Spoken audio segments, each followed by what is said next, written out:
play. Any verbal, written, or physical conduct related to race, gender, ethnicity, disability, sexual orientation, or religion shall not be tolerated, subject to violating objection, and may result in penalties being assessed against your team. Each one is requested to take personal responsibility for keeping this competition at a high Hello, ladies and gentlemen. Welcome to JTV's Game of the Week. I'm Steve Ifantis. And I am still your fellow commentator, Mina. How you doing, Mina? Amazing. Great to be here under the Friday night lights. We're not quite Friday night just yet, but we're getting there. We'll be there soon enough. As we see now, we have Liberty homecoming tonight, so we had the away team, Toms River, will be taking the field now. Here comes Liberty out of the tunnel, as we see. The Liberty crowd, extra height. The stands. It's pink out tonight. Absolutely. For the Lion Den, or the red zone, as they say. Yeah, I love that the entranceway they have for them. It looks so cool.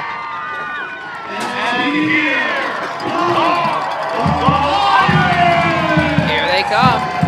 And there is your home, Jackson Liberty Lions, heading towards the center field. Yes, here they come. As now they're about to do their little pregame hype anthem in the center of the field. To be honest, for me, those are my favorite parts of the game. Nothing makes you want to run through a brick wall like those pregame hype things. Oh, God, you're funny. You know that? You're funny. That's why I'm here.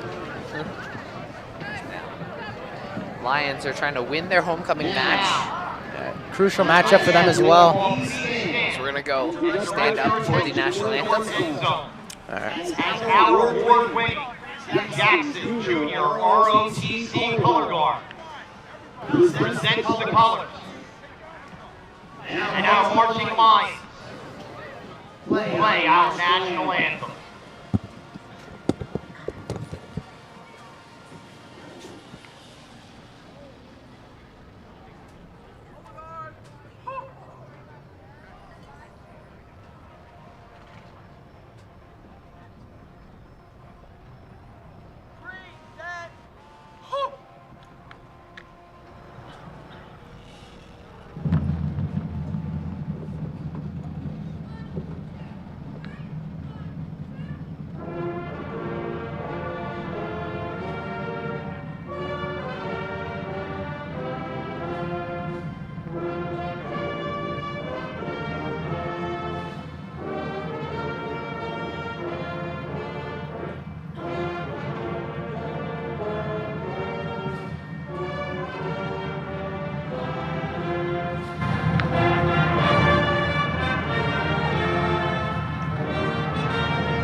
It's always good to start off a game, any sporting game. Absolutely. I mentioned before those pregame hype speeches as number one, as the things that are ready to get you hyped, get you ready to run through a brick wall. That's number two. Roper, Michael, Anzarillo, Joe, Caceres, Richie, Collins, Anthony Harrington, Al Maresca, Bill Douglas, the Chain Crew, Anthony Alaco, Roger Agerman, and Richard Edgar. The referees for tonight. Yeah, a truly thankless position for those refs.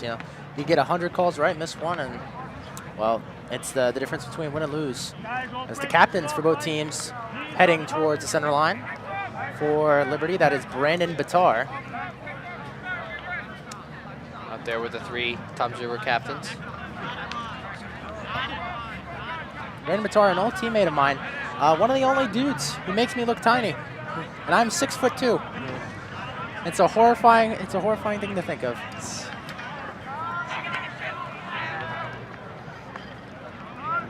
as Liberty coming into a crucial position. They're sitting 3-4 on the season, only 1 game behind 500. So, and they're coming off, you know, pretty rough stretch. They're 1-2 since their game against Jackson Memorial. So they're still in a great position to right the ship. They have rattled off some pretty nice wins. And there is still a lot of talent on this Liberty team, a lot of upside. Still a very dangerous team. Tom's River East won the toss. They elected to receive. Tom's River East were elected to receive the toss, so they will receive the Lions will be going towards the school, and the Tom's River will be going towards the scoreboard. If that makes any sense for you guys, ladies and gentlemen, because I really can't say east or west. I guess I could say east and west. If we're looking at it like this, east would be that way. You can't really see which way I'm pointing, so probably my director is probably laughing at me for that. It's okay. I make dumb choices, guys. You can laugh at me. Please don't. I love it all. I love JTV. As the special teams are heading out onto the field. Well, the last time we saw the Jackson Liberty Lions on special teams, they took the opposing team took it to the house. Yeah, so you can imagine, especially in the film room the very next day, the special teams coach is grilling their guys over that. Special teams are very underrated, but very important part of the game. Special teams, just like both other sides of the ball, are crucial to a football game. The kickoff is away, and it is a squib kick, recovered at about the 30. Oh, and a muff! Nearly recovered by the kicking team there, but Tom's disaster averted as Tom's River East is heading on to the field. As Tom's River East. Speaking to Tom's River East, they are in a pretty rough patch in the season. They are 2-5 to this point, but still, the season is relatively young. They have, you better play your best football in the middle of the season, coming off 2 straight losses. There's still plenty of time to right the ship. And like I've always said, failure is just another chance to succeed again. So the mark of a great team is how you bounce back from failure whenever your tried and true systems just don't work. Let's see what they change. Number 9 gives it off to number 10, and he is stuffed. Only a few yards on that play. Got some good camera work today. Actually, we have some new. Can I have a pencil?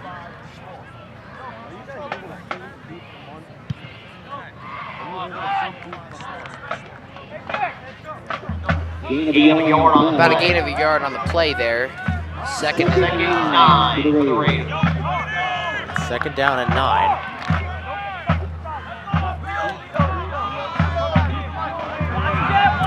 Second and 9. About 11-17 left to go. 3 wide receivers out on the field. Motioning a wide receiver over to the left-hand side now. 11 personnel out. He's in the gun. 15 in motion. It's going to be a jet sweep there to number 15. Number 15 is going to break it up the middle and going to gain about 5 yards there. Third down coming up. An early test for this offense and this defense. Third down so critical. The money downs, as they call them. They are the key to winning a game. They're, I would say, about 3rd and 4. I love the execution there for number 15 on that play. And a lot of the times they want to play hero ball, try to cut back, try to make a play, but good vision to cut it inside and get whatever he could. Just the formation out on the field, 11 personnel for him. Here we go. Four in motion. Another motion. Looking for a jump, not going to get it. As I'm hearing the coaches to quick motion check there. Maybe he moved. I would like to see a replay of that maybe a little later. Goes to number 10. He's going to bounce it outside. Makes a man miss. Turning up the field. He's got a first down and more. Pushed out of bounds at the 50-yard line, and that's going to be the Tom's River East first down. I want to see a replay of the handoff and also the replay of maybe, according to the coach, I saw a move there. So let's try to take a look at that if we can. As you may have heard, the coaches were yelling, "Make it arrow up here." Yeah. He moved. Yeah. So definitely like to take another look at that if we But have the unfortunately, chance. no flag on the play, and that's all that matters. All runs for them thus far, and it's worked out well. They have another first down. and 10. Pistol formation now for him. Oh, a snap is high, and he's able to cover it, but that's going to be a huge loss. Back to the 35. We're going to take that. It's just a Leg little. center's hard. It hits him right in the hands. He's just can't control it. A lot of the times, the issue with these bad snaps is not necessarily it's too high or too low, but sometimes it's just coming in too fast. Time keeps going at 9:35. Interesting situation on 2nd and long. You can see a variety of play calls. Some teams play conservative, try to run, get whatever they can to set up 3rd down. Some teams try to get it all back in one play. Let's see what they do. It's trips to the left side. They isolate one receiver to the right. Here comes the blitz, and he gets stuffed for the 3rd down. Now it's going to be a 3rd and really long. Wow, 3rd and forever coming up. Number 50 blew it up. Let's see this. So I was talking about different types of play call tendencies. They try a screen pass, but with those screen plays, you got to get that out immediately. Yeah. Perhaps it was, a secondary read the screen, but those plays, you got to get it out as fast as possible. Once the defense diagnoses the screen, it's going to get blown up. And if I'm the receiver, I'm probably dropping that ball. It costs him a few yards. I would say it's 3rd and 21, it looks like, so. Very long. Trips to the right, isolated receiver to the left. Out to his left, he looks actually right, looks to throw. Passes caught, number 15. And he's not even close. He's not even close to like where they started. That's only like a 9-yard gain there. Or all right first drive. They picked up a 1st down. A few negative plays really set them back, as now they're on to punt. From their home, 43-yard line.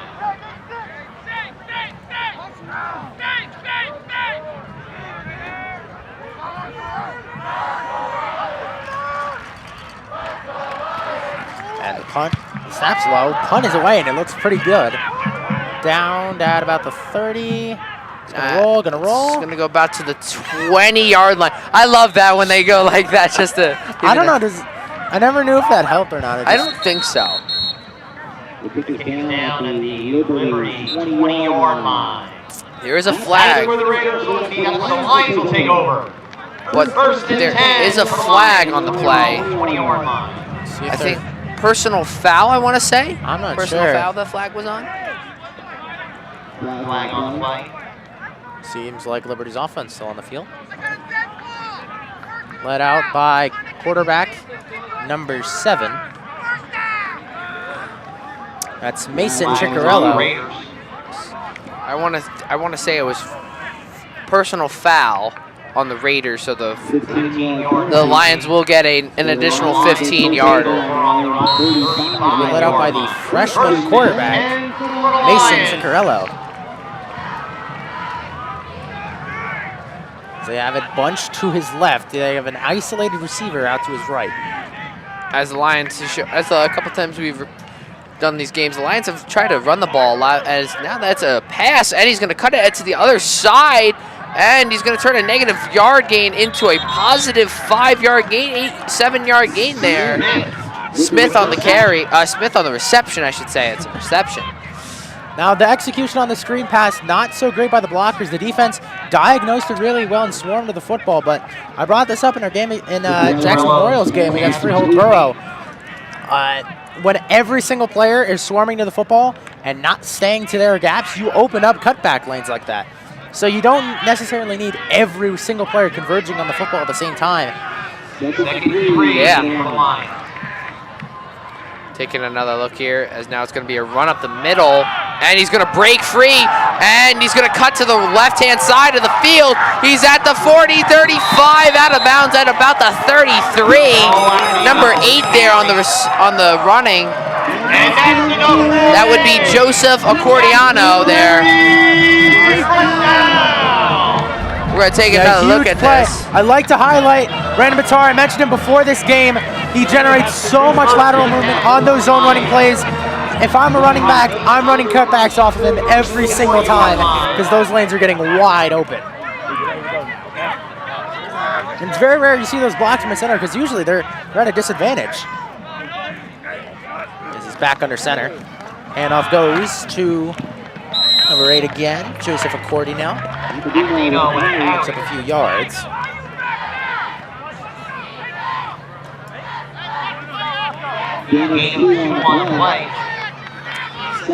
Gain and 2 for the Lions, so about 2nd and 8 now for the Lions.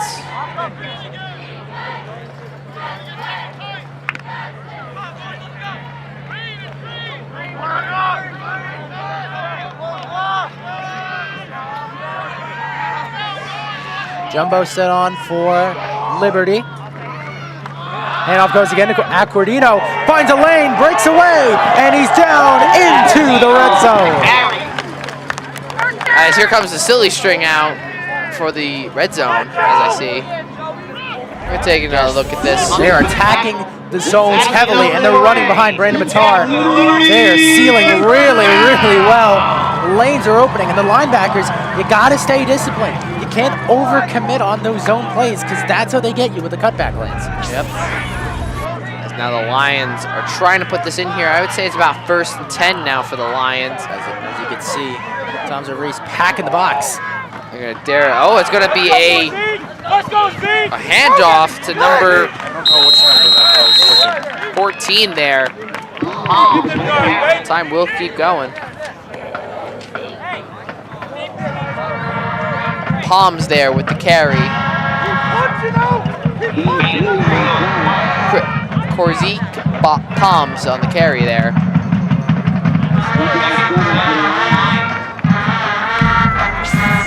Tight end sweep, you don't see that one too often. I think it's one of those plays where you bust it out and then you would do like a fake motion so they would bite on it. Now, a lot of teams, they like to do those motion plays, but if they don't actually give it on the jet sweep, then no one's going to fall for it. Zach Corrado, his first carry, and he is spun down and brought down for a loss. Yeah, that kind of the defense. And we're gonna see here in a second. I was trying to say the defense just read this perfectly. Just see, he unfortunately had no running lanes to go to, and then just the defense perfectly gets that. Another thing that's important, wide receivers blocking, especially with Liberty, they're having them up on the line trying to block, so it's a lot harder when they're up there and they're trying to execute a block. 3rd down coming up. You can't squander these red zone opportunities. A difference in 4 points between a touchdown and a field goal. Ciccarello in the pistol. He's back to pass. And a false start, I want to say. We'll see. False start on the offense there. That's going to cost them 5 yards.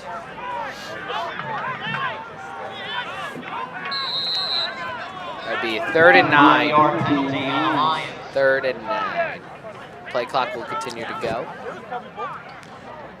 As we have chewed through a little over half this first quarter. Like I said before, it's a lot harder to execute. 3rd and 14, it's essentially goal to goal in this situation because they're additionally guarding the end zone as well. They're packing the box. They only have 2 people past the 10-yard line. So here comes the quarterback's into the pocket. He's going to go out, and it's going to be a caught for a touchdown by number 2. Joey Celentano, Brendan Gallagher, my bad. What a grab. I thought he got sacked. The quarterback got that out just in time there. Let's take another look at this. What a play. Excellent. Oh, okay, here comes the replay. All right, they try to get him out of the pocket.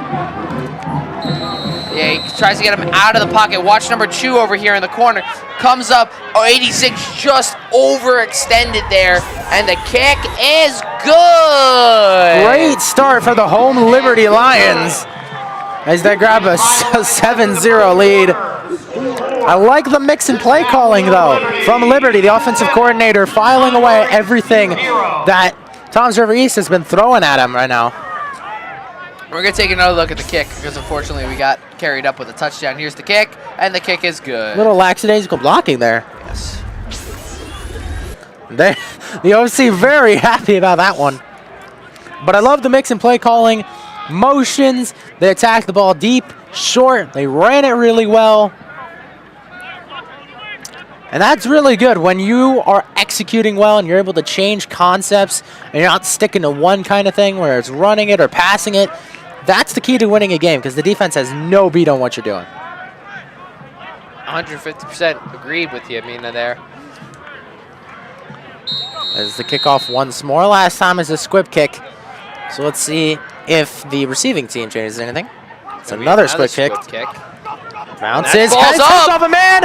Liberty may be on it. I think Liberty's got the ball. I mentioned this before on the opening kickoff. Special teams is important, and this is why. And it looks like a Toms River East player, I believe that's number 9, is down on the field. I think Liberty had the ball. Let's check this out here. As we'll take an injury timeout. Oh, that's really tough. It's hard to see who came away with it. Just a large pile. I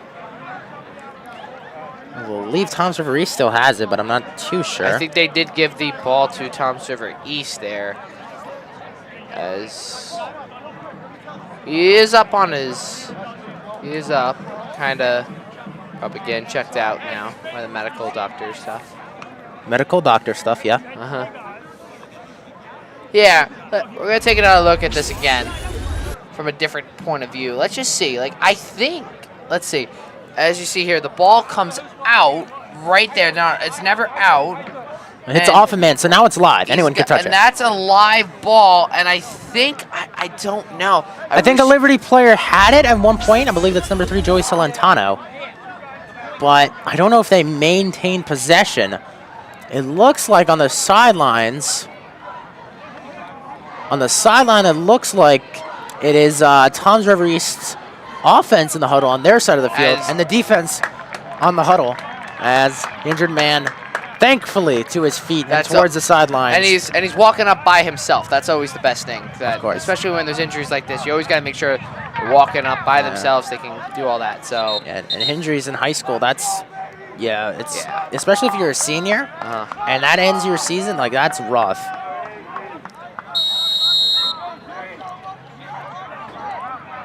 As now they're up for their second drive. Now, they move the ball relatively well. They got a few first downs. They moved the ball well. And I think the key for them, they just have to avoid the negative plays and maybe get a few consistent passing plays as they hand it again to number 10, and he gets blown up. Several Liberty Lions all over it. A loss of about a yard or two. Phillips gets obliterated. Yeah, they were all over this. They tried to quick hike it on him as they got set. What I'm seeing is they're doing a lot of motions with the running plays, playing with the eye discipline of the linebackers, but the Liberty Lions linebackers, they're very, very disciplined. They're not biting on it at all. So see, if I'm the OC right now for Toms River East, I'm filing that away. If they're playing aggressively to the inside run, I'm giving it outside. In the pistol. Handoff goes to Phillips again, and a solid gain. It's going to be a third down now. Here comes the replay. Attacking well. They're running it out of the pistol. Now, the reason they do this is because number 4, that defensive end, is always going to be at a very bad angle, so they can afford to not block him and leave him out on an island because they can't over-pursue in that situation. Yeah. So it's third down again. I think the key for them, I said it before the drive, they can generate negative plays, and their first offensive play was not where it needs to be.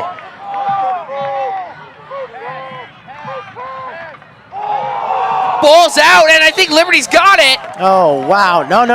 Toms River East, I believe, has it, so now I guess they can punt it away. That is the second bad snap again.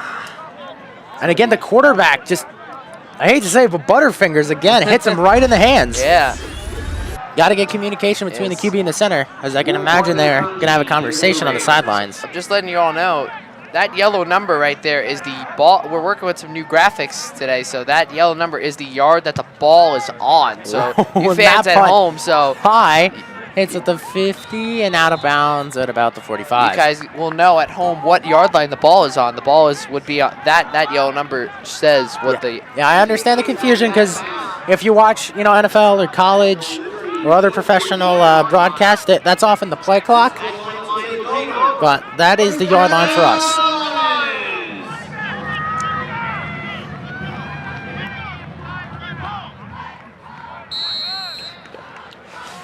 All right, Liberty back on it. They scored a touchdown the last time out, which is ideal. They got all the momentum going their way. And I said this before, I love the mix and play calling, so let's see what they do. Now, often they don't do the things, once you score, you don't want to often repeat what you're doing. You don't want them to get a beat. But they do once you do it right, don't do it again. But they do say, if it ain't broke, don't fix it. As they run up the middle there, that's going to be enough for a first down. He's still not going down. That's going to be a gain of about 15, I would say. Cordino over 50 rushing yards. That's enough for a Jackson Liberty first down. I mean, he has been awesome. And in the previous games, Zach 38 Corrado has yards. been the lead back for them, so he's only received 1 carry for -1 yards. However, Acordino carried the ball 6 times for 55 yards. And he's in the backfield yet again. And it's a pitch to him. And Cuts it in, he's got a lane. But I think Inside the 30, inside the 25, inside the 20, 15, 10, 5, touchdown! No, he would not be a touchdown. He stepped out of bounds, but there is a flag holding on the offense. That is all coming back. No touchdown, guys. Oh, that is horrible. And it always seems to have at the worst possible time. Let's see where the holding is. Oh, that's hard. I believe it might have been number 2. Yeah, right there. That's a little bit of a hold there. No, that's egregious. And if you're I understand why he did it on those pin and pull run plays. That blocker right there, if he can't pin that, the play side defense. Oh, that's not a 30-yard gain there if he doesn't hold them. That's there, a negative 3-yard gain if he can't yes. pin that defensive end. I mean, I understand why he did it. So ball's First and ball's got 21. 49 yards. Carolina. Here's the thing: if you're going to hold, do it with the inside of the player's jersey. Do not grab their pads and hold them. Pistol formation out, 3 wide receivers on the field. 10 in motion. It's going to be a run up the middle, and that's going to be nowhere. That's going to be about second, I would say about second and 20, maybe a yard gain there, if I could speak. And 2 on the play. Second and 19 for the Lions.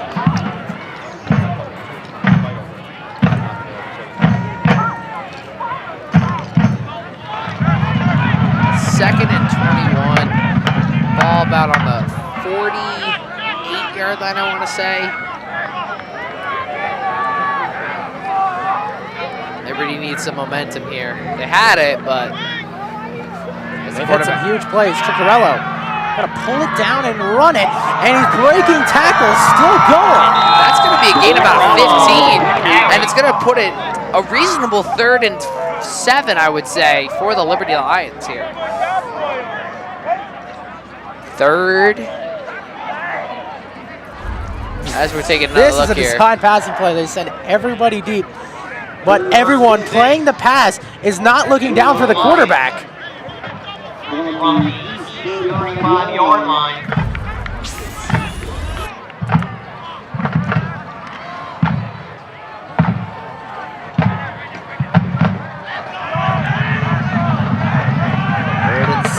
Money downs. They have converted to 3rd and 14. They have 8 in the box. And off goes to number 20. And he is getting blown up. Oh, never mind. That was number 26.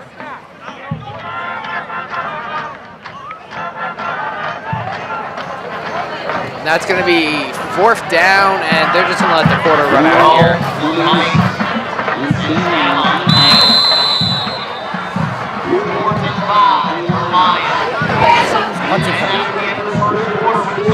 Jackson Liberty 7, Liberty 0. Now, it's the end of the quarter. Do the Lions go for it? At this point, I'm not sure. Personally, their kicker's field goal range seems like a 40-something yard attempt, so usually out of the kicker's range. But it is 4th and 6. 4th and 6. So punting it in this situation, look at the upside of it. That's getting down to either it's a touchback or it's inside the 20. And honestly, if I'm them, I'm going for it. They've made really, really excellent plays on defense. They've been really consistent, disciplined. I'm willing to play aggressive on my offense if my defense is playing that well. I don't know about anyone else, but that's just me.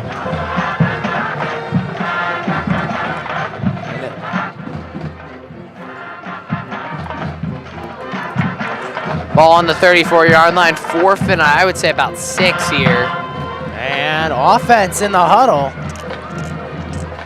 As I believe Now, they'd like are they go going for to it. try to make them jump Potentially. We'll and see. call a timeout? Or either that, if they plan on punting from range, they can do that as well, but it's a jumbo set and he's in the shotgun. Oh, they're going Back to pass. Chicarella launches, passes, intercepted. at the 30-yard line. That's number 4. By Scala. The Raiders will take over on their own 29-yard line. 1st and 10 for the Raiders. As we're going to take another look at this here. Now, it's hard to see because we don't get a good angle of the downfield play. He's trying to force in the situation. Now, I understand it is 4th down, but trying to get it to Gallagher, the man who scored the touchdown before. With those throws on those corner routes, you have to put it on his outside shoulder. Give him a good chance. Put it high and outside where only your guy can get it. If you're putting it low and inside, anyone on the defensive backcourt can get it. Now Toms River East with the possession now.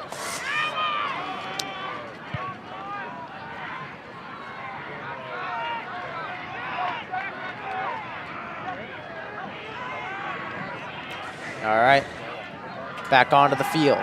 Number 9 back to pass. He's looking, has all the time in the world.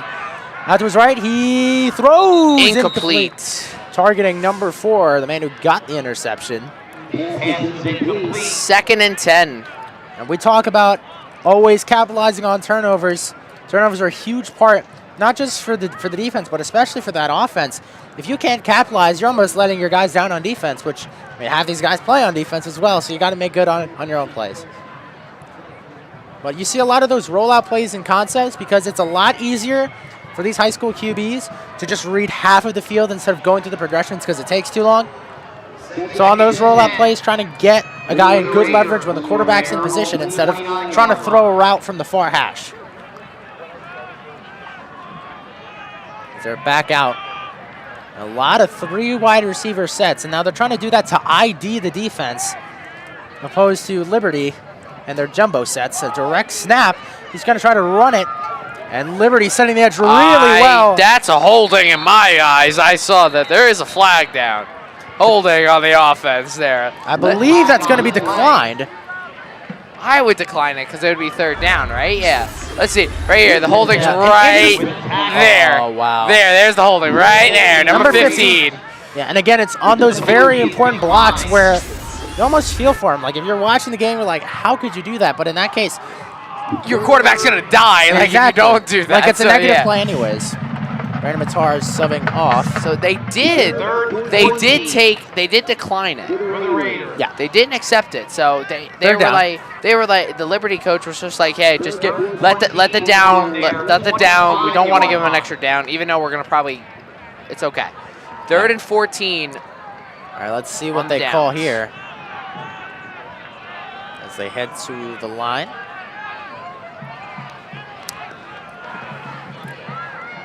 Two wide receivers to his left, one to his right. He's in the pistol. Back to pass, controls the snap well, launches it deep down the field. Pass is well over his man's Number head. 25 didn't know the ball was thrown out yet. That was pretty funny. 25 was still looking for the pass, and the pass was over his head. Yeah, that one's that's a rough play. It I is think it's just one of those 4th shot down plays. You now. don't really care what happens. It's almost like an arm putt situation. But at least put it where your guy can get it. If you put it out a little ahead of him, yeah, that's fine. Luckily for them, there was no deep safety, which is an interesting call from Liberty's perspective, as they might. Oh no, they are going for a punt. Punter standing back at his own 10-yard line. Here It's comes up, the snap. Controls the snap. The kick is away. Oh, and that is a good one. As the returner won't touch it, it's gonna roll. Oh Is that a man! flash from a camera? Now that is a pun you'd see in the NFL. One from the from the 20-yard line to the other team's 30-yard line. A 40-yard punt, and it flips field position really well. And the Lions, 35. And you don't see too many punters with that kind of skill often in high school. Like they'll get it maybe 30, maybe 35 yards. So that's why a lot of coaches go for it in high school, because there's not much upside in kicking or punting. There's that one, I was reading about that one high school coach that always goes for it on 4th down. Oh, yeah, Coach Kelly? Yeah, Coach Kelly. With Pawlowski Academy at Arkansas. Pawlowski Academy, yep. Ciccarello back to pass. It's a direct snap to him. Turning up the field, and not too much there. It has been an up and down night for the freshman QB. He has made a lot of big plays, a lot of big throws. He's been really, really aggressive, which is not something you always see in freshman QBs. Sometimes they make those aggressive plays, but you know, a lot of those freshman QBs are playing pretty nervous, looking to check down, just make the easy play. But he has launched it deep. Now, it has paid off in a touchdown, and it has also hurt him with an interception, but it was on 4th down, so it doesn't hurt as much. Bunch yet again to the right side of the field. As here comes the, then he's going to get tackled for a loss there. That's going to be a 3rd and 10. There's a 3rd down there. That was Accordino. Now that one, trying to run an outside zone play, but as you can see, number 7 diagnosed really well, set the edge, and Accordino just looking for any sort of cutback lane. It wasn't there. Now usually you have to kick out in that situation. There you can't just go straight up, stand up there and block. You have to shift, but nothing there. 3rd down and 8. 3rd and 8. Again, we're seeing a lot of bunch formation, bunch to the left and an isolated receiver on the right. Ciccarello back to pass, out to his left, he looks and throws, pass, intercepted! Yet again, number 88 back the other way, inside the 30, 25, 20. Still going, brought down by Celentano at the 15. And it is another turnover. Oh, these Liberty Lions, this is what killed them against Memorial. The turnovers have always killed them this season. Yeah, and that's a rough one for Ciccarello as back-to-back interceptions. He's got plenty of time in the pocket, too. Like, I mean, not plenty of time. And I'm not sure where he's going with that one. Yeah. I believe looking for Celentano, but he was just covered. Now, I understand it is 3rd down, but in those situations, it is just either you got to run it, or if I'm the coach, if my freshman quarterback's making plays like that, give him a few check down plays. You don't have to hit the deep ball. Even though I believe he can. I believe he has the arm strength and the playmaking ability. But just give him a check down, a hot route, something. Yeah, something, because if there's no other options, then you're kind of setting yourself up for failure. It looks like the running back in the backfield, the quarterback's put out wide, a wildcat set, and timeout. That's Tom's River East. I believe they were just lining up like that to check the alignment. If it's one of those plays where if you don't get the look you want, don't run it. It's not going to end well. Which is smart because they have a really good opportunity to tie it up. But going back to Ciccarello, you've thrown interceptions on consecutive drives. What's going through your mind on the sideline? Probably, what am I doing wrong? Why is my quarterback throwing these passes? That's got to be what's going through my mind right now. Like, am I calling the wrong plays right now, or like, am I not having enough blocking schemes? If we get, like, as we saw, like, he didn't have enough time in the pocket, so he had to escape the pocket. He was on the run, and sometimes when you're on the run, you make the worst decisions that you can. So if I was coach, I would be like, yo, can I put my quarterback in a position to, like, not have as much pressure on? So again, we're gonna see that wildcat package. Fakes the sweep, will keep it himself, and Liberty has been all over it. Their run defense has been picture perfect tonight. Yeah, they've been shooting their gaps. They've been really, really gap disciplined. And right now, they are beating up on this offensive line. 9 minutes remaining. And what I'm seeing is it's almost a lack of communication because all of those linemen, all 5 linemen, have to be in sync on that play. Who are you getting? Who are you getting? When I was on the offensive line, we literally called out for the other team to hear, you got him, I'm going this way, I'm going this way. Because, the alternative is you missing a block, and no one knows what the hell is going on. It's a handoff to number 10 on the orbit motion. And again, only back to the line of scrimmage. That's Phillips once more. Interesting play design, but I wouldn't go with a handoff off an orbit. If you want to continue that momentum so this way he has more juice to get to the edge, I'm tossing it. Or perhaps a screen. But it's very interesting. I believe trying to give him a chance to cut inside, because if he's fully committing outside, you are in no man's land if you can't get blocks out there. As it's 3rd and 10, you can squander this opportunity to tie it up. Tom's River needs to put points on this board if they have any For shot. Jackson, they got to essentially protect the end zone in this situation. Yeah, you can give up the field goal, just don't give up the touchdown, as now the quarterback's going to scramble out to the side, and just, that's a throw to no man's land over there. I believe trying to get it at number 4. Now, I have a question for you. Yes. Would you go for it? You have the opportunity to get the first down. I believe it's too long. It's 4th and 10, and with the way the offense is playing, take your points, and your defense has made plays. Yeah, Forced defense turnovers. is making turnovers, so yeah. And especially with about 7 minutes left, you're going to probably get the ball back one more time. So you're going to, if you get the field goal. Sorry, I got distracted there for a second. I don't know why. Well, I forgot. I just lost my train of thought. The kicking unit, you're gonna, if you put the 3 points on the board, you're gonna probably get the ball back, and you're gonna have to score on the next drive to make a game. And Liberty has to score, and then it's gonna be no good. Lord.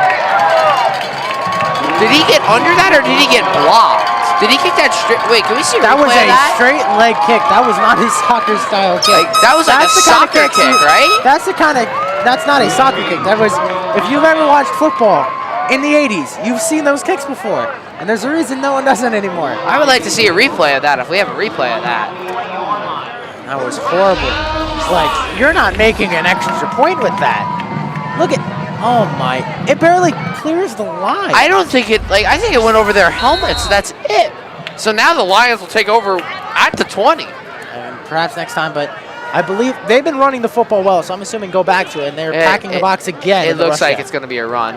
And it is, no, it is a run to the outside, and he's got it. He's got room, and then there's a flag, though. Time will stop at 7:33. And flags are flying, particularly on Liberty. They got to play more consistent football, and judging by the look on Acquardino's face against Liberty.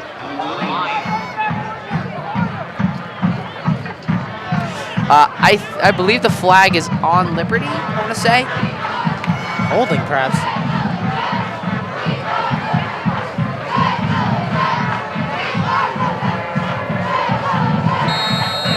I want to block in the back, so There. 5 yards. 5 yards. That totals 20 yards of penalties, and we're halfway through the through the second quarter, I mean.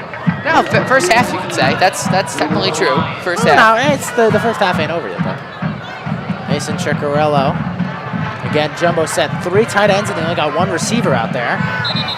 And another false penalty. Start. I want to say false start. Let's see, perhaps a jump from the defense.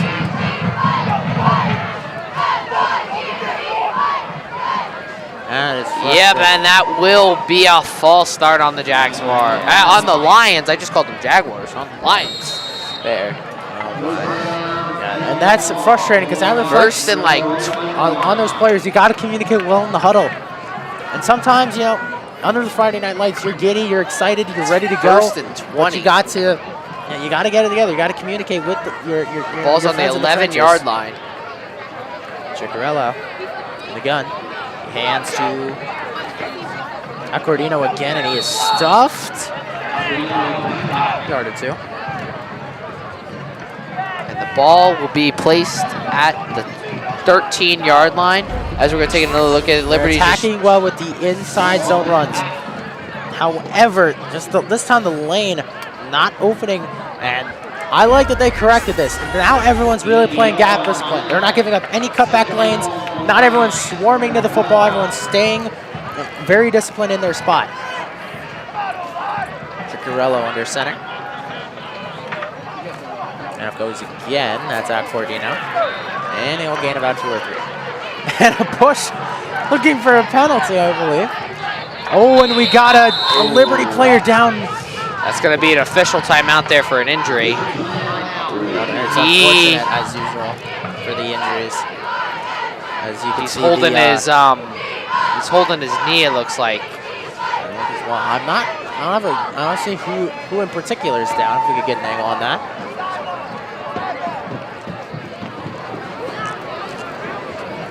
As the crowd is turned to silence.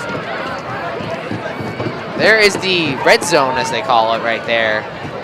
Yeah, you wouldn't think Lions Den. I would say Lions Den, right? That Perhaps would make, it's too obvious. I don't maybe know. it is too obvious. As all their teammates are taking a knee, everyone on the knee. Crowd in silence. Now that's rough, because especially if you are in the stands as a fan, you know, in high school, those aren't just guys that play for your team. Those are your friends. You've seen them in school. Perhaps they're in your class. So that's what makes it rough with these injuries for everyone in the stands, especially family and friends in the stands. 5:55 remaining left in this second half of play. Still down on the field. And that's the head coach out there, not looking too happy. He did get up. All right, that's good, and it looks He is walking, so that is a very good sign. All right, and everyone back up to their feet. Claps coming from the stands. Both sidelines pretty happy about that. We have a lot of pink in the It is their pink out day, I believe it's Pink called. out. Because their senior class color is pink this year, so it's called pink out to represent the seniors. I see. Because I don't think this is the football senior night, but homecoming. Usually homecoming, they recognize the seniors anyway. As stay tuned for the halftime show, ladies and gentlemen. We have the band and we have the homecoming parade with all the cars. 3rd and 20, and still a jumbo set. And it's a pitch. This is Zach Corrado in the second carry. He's got some room. And another flag as Liberty continues to pile up more and more yellow laundry. Going there. The time will continue to go, but holding on the defense, on the offense. Will they decide to decline it or just? I mean, yeah, it's 4th down. Yeah, right. But an interesting call. Let's 3rd and 20, you go with the pitch play. Yep, right there. There's the holding. There's the holding. There's Gotta the holding. keep your There's guy- the holding. Right. You got to keep your guys disciplined in that situation. And it looks like on that Liberty sideline, just frustration. Especially when, you know, you're making plays. And if I'm a running back, I'm having a word or two with my receivers and tight ends, everyone who's holding on that play. Because if you have run, especially like they lost a touchdown from that. So I'd be pretty ticked. But, you know, I think that's the misconception with football is that, you know, everyone's always yelling at each other on the sidelines. It's really not that. Everyone's usually pretty encouraging, because if you start yelling on the sidelines, that's your worst case scenario. And the pick is blocked. And Liberty falls on it. And that's going to be a Tom's Rivers ball at the 14, I want to say. Oh, man. Again, I got to keep coming back to it. Special teams is important. And it's things like this. You can't be on special teams lackadaisically blocking like that. I pointed it out before, because that's going to happen. You might think that's a penalty, but once you get the ball, the kickers, you're allowed to hit the kicker if you're getting the ball. Okay, so what the refs are looking for, if you hit their plant leg, yes, it's a foul. Yes. If you hit their kicking leg, it's not a foul. Because the ball's there, so like, yeah. So that is completely legal because they got all of the kicking leg and all of the ball, so. Now, looking back on the Toms River East offense, now this is another opportunity off of a turnover. This is technically the 3rd turnover they've forced, but yet to capitalize on it. The motion goes in, it's a wide open number 88 for a touchdown. Got the interception off Triccarello, and now scores potentially the game-tying touchdown. Now, with the really bad missed field goal before, do you potentially consider going for 2 and grabbing the lead? Probably, right? I would say. I mean, after that field goal, I would say I would go with your offense and just try to go for the 2. So they run the deep over out with their really big tight end, and just a lack of discipline on the linebackers. Now, they've been trying to run the football a lot. That's how you kick a football, ladies and gentlemen.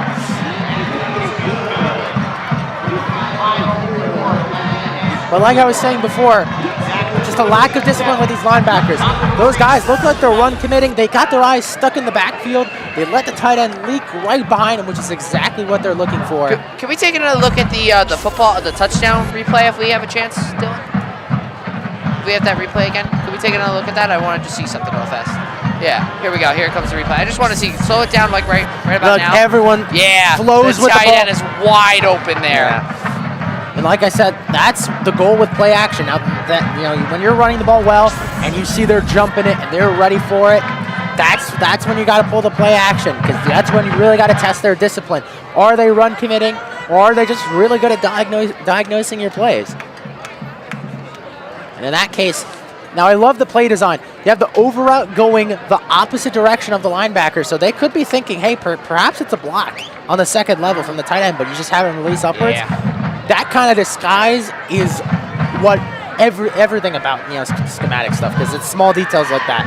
Whether it's a route or a block off play action, that is peak schematic design right there.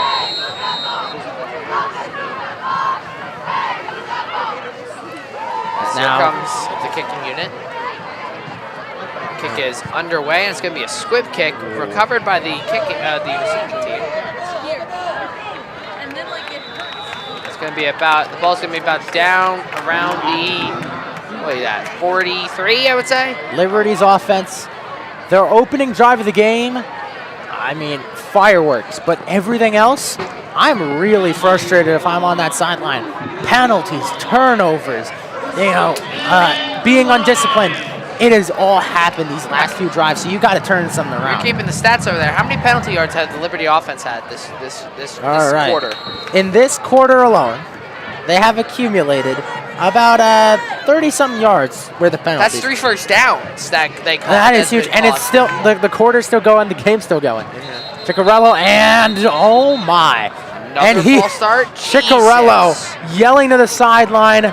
And you can just tell by the body language of these players, it's starting to affect in here, the constant penalties. It's like you can't even play football.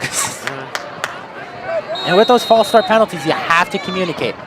Everyone's got to be on the same page. That's why you do walkthroughs at the beginning of the game. If one person's a hair too early, it's gonna get called. Yep.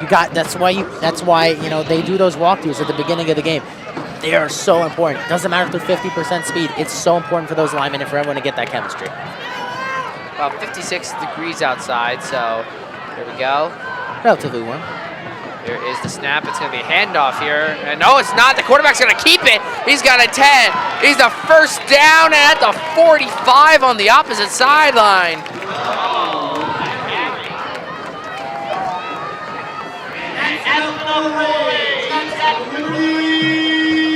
First down. I'm trying to time it with him. I always love those. They're so awesome. Oh, here comes the replay.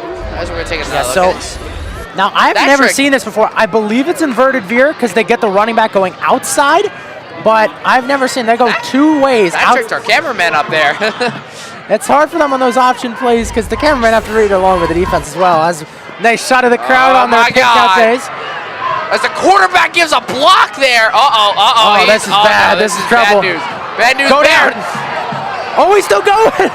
He just turned like a negative 10-yard into a negative 5-yard. I give an applause to that because, like, in high school.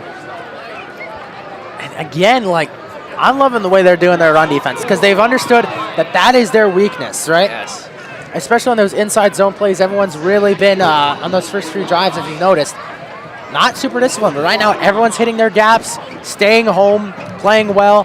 Whatever changes they've made on that sideline with the defensive coordinator, it is working right now. And now they're forcing the ball out of the hands of the running back core and more into the hands of Ciccarello. Now, if I'm Liberty, I'm running some more zone read into option because that's what's been working so far against this defense. And up goes, that's number 2. I'm sorry, number 1, Zach Corrado.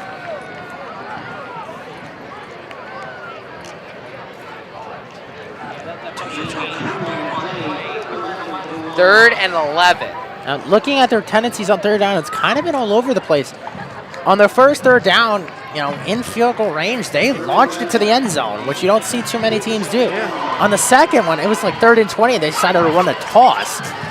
So I'm not sure what's going on, but if I'm done, I'm playing it aggressive here. as this has just been their best drive since the opening drive of the game. As here comes the run, and it's going to be a play action by the quarterback, and there's a flag down, though. And it's Let's see what the penalty holding is. on the offense. Another 5 yards against the offense here as we're Lord taking a look almighty. at it. Now, do they, I believe it's still 4th down. Yeah, a little bit right there. That's the hold right there, number 55 there. Yeah, so like I said before, they love those play action rollouts because, like I said before, the quarterback only has to read one half of the field because nothing's happening on that other side, but also it sets them up to run. This way you don't have to navigate the pocket, see where the holes are, potentially expose yourself to a sack. You can go straight from your rollout, continue that momentum, and just turn up the field and get yards. I believe they've accepted the penalty, so it's 3rd and about 21. So we'll see what they do. I'm thinking, what are you doing? 3rd and 21, not it's 3rd and 11. Oh, 3rd and 21. Yeah, it is like 3rd and 21. Yeah, my bad. Probably chuck it deep. Try to maybe get a pass interference. Potentially. Try to cause that maybe. Try to cause that. We could see a trick play. Could see that too. Yeah. You know, we could see, I don't know, running back pass. I don't know. Pick something. 3rd and 25. Clock is now dipping near 1:30 as I believe we've got a timeout from Liberty. Timeout.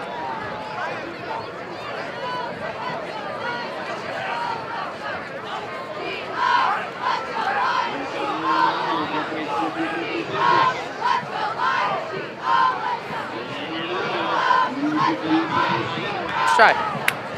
All right, 3rd and 25 as they're trying to discuss what's going on. Now, at this stage with Liberty, what are you thinking right now? Like I said before, fireworks, opening drive, everything else, penalties, negative plays. They gotta try something at the very least. I would say at the very least they gotta try maybe I would try some type of deep pass to try to maybe get a pass interference. Just in general, the zone read, the options has been really well executed. Mason Trickarella has been able to make plays in space and in the open field. And rollouts as well. Additionally, I mean, I'm going to stick with the zone read, but in this situation, I'm still trying to chuck it deep. You got to keep the defense honest, as right now, their safeties usually aren't backing up too far.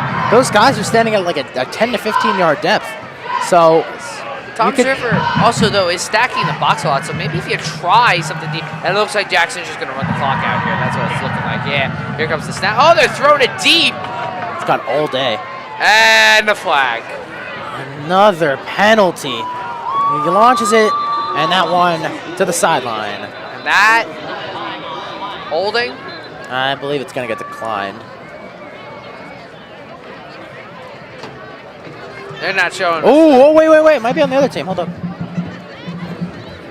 Oh, pass interference. Roughing the. Wait.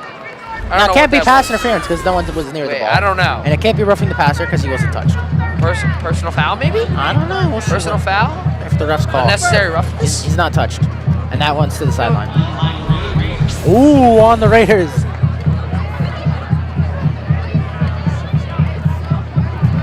I'm going to say personal foul. No official ruling on the penalty. But it looks like the Liberty Lions get to reattempt 3rd down. Right now, much more manageable, like 3rd and 8 or 9.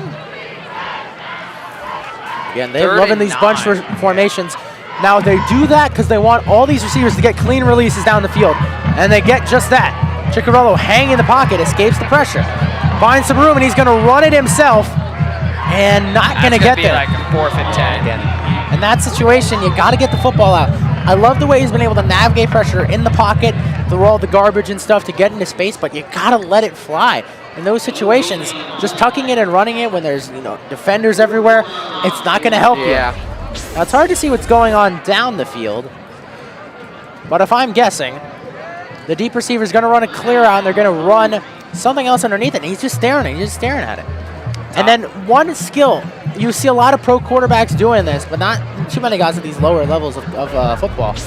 is that those guys are able to navigate through pressure and keep their eyes downfield at the same time. So what some high school QBs do is they'll literally take their eyes off what's going on down the field. So someone could get wide open and they won't see it. So, and it's really hard, especially once you get out of the pocket. Anyone from the defense can come up and rush you, so you have to just be really aware. And it looks like punt unit out. Timeout. Toms River East took a timeout there, so Toms River East will only have one timeout remaining left.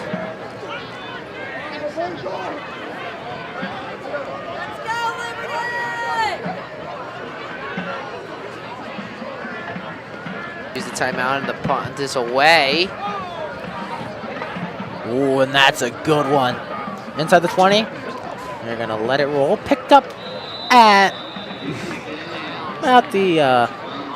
the 17. It's going to be 1st and 10. All right, looking at the Raiders now. The offense, despite only putting up one touchdown, I'm kind of frustrated because outside of that one driver, they started in their own red zone.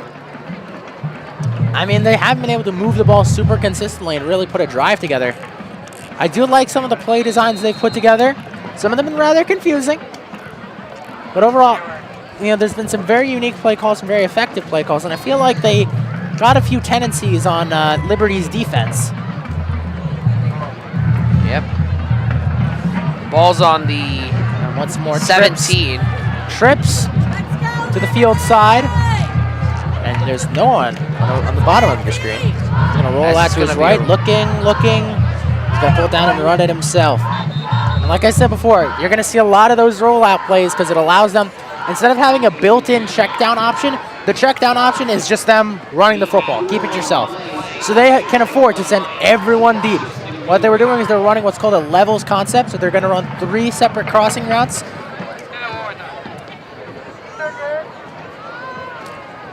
But they run 3 separate crossing routes at 3 separate depths. They have one like between 5 and 8 yards, another one like 10 to 15, another one 15 to 20.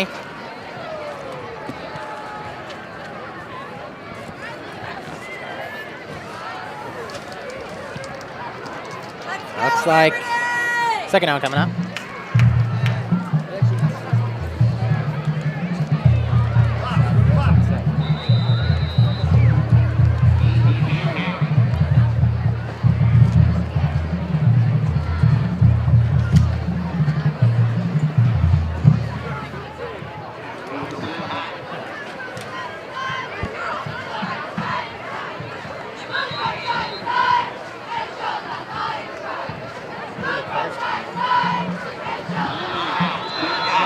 Timeout Jackson. Jackson will only have one timeout remaining left. This is a pretty low scoring game. It's 7-7. And they're going to figure out what to do on this 3rd and 10 play. A little under 30 seconds left to play. Overall, I'm liking some of the plays they're drawing up. The execution perhaps hasn't been there. Now, I can't really see what the QB's saying because I only got the broadcast angle. But I think the Raiders, with the plays they put together, a lot of pro-style concepts with the levels plays. So that one's pretty hard to read, especially if the defense is able to diagnose it. But it's 3rd down. You could see a quick run play just get to halftime. I think both these teams could probably use halftime. A lot of these teams, pretty unclean football between these two teams. Not so much penalties for the Raiders, but it's been a lot of missed assignments, negative plays, stuff like that. A lot of sloppy football.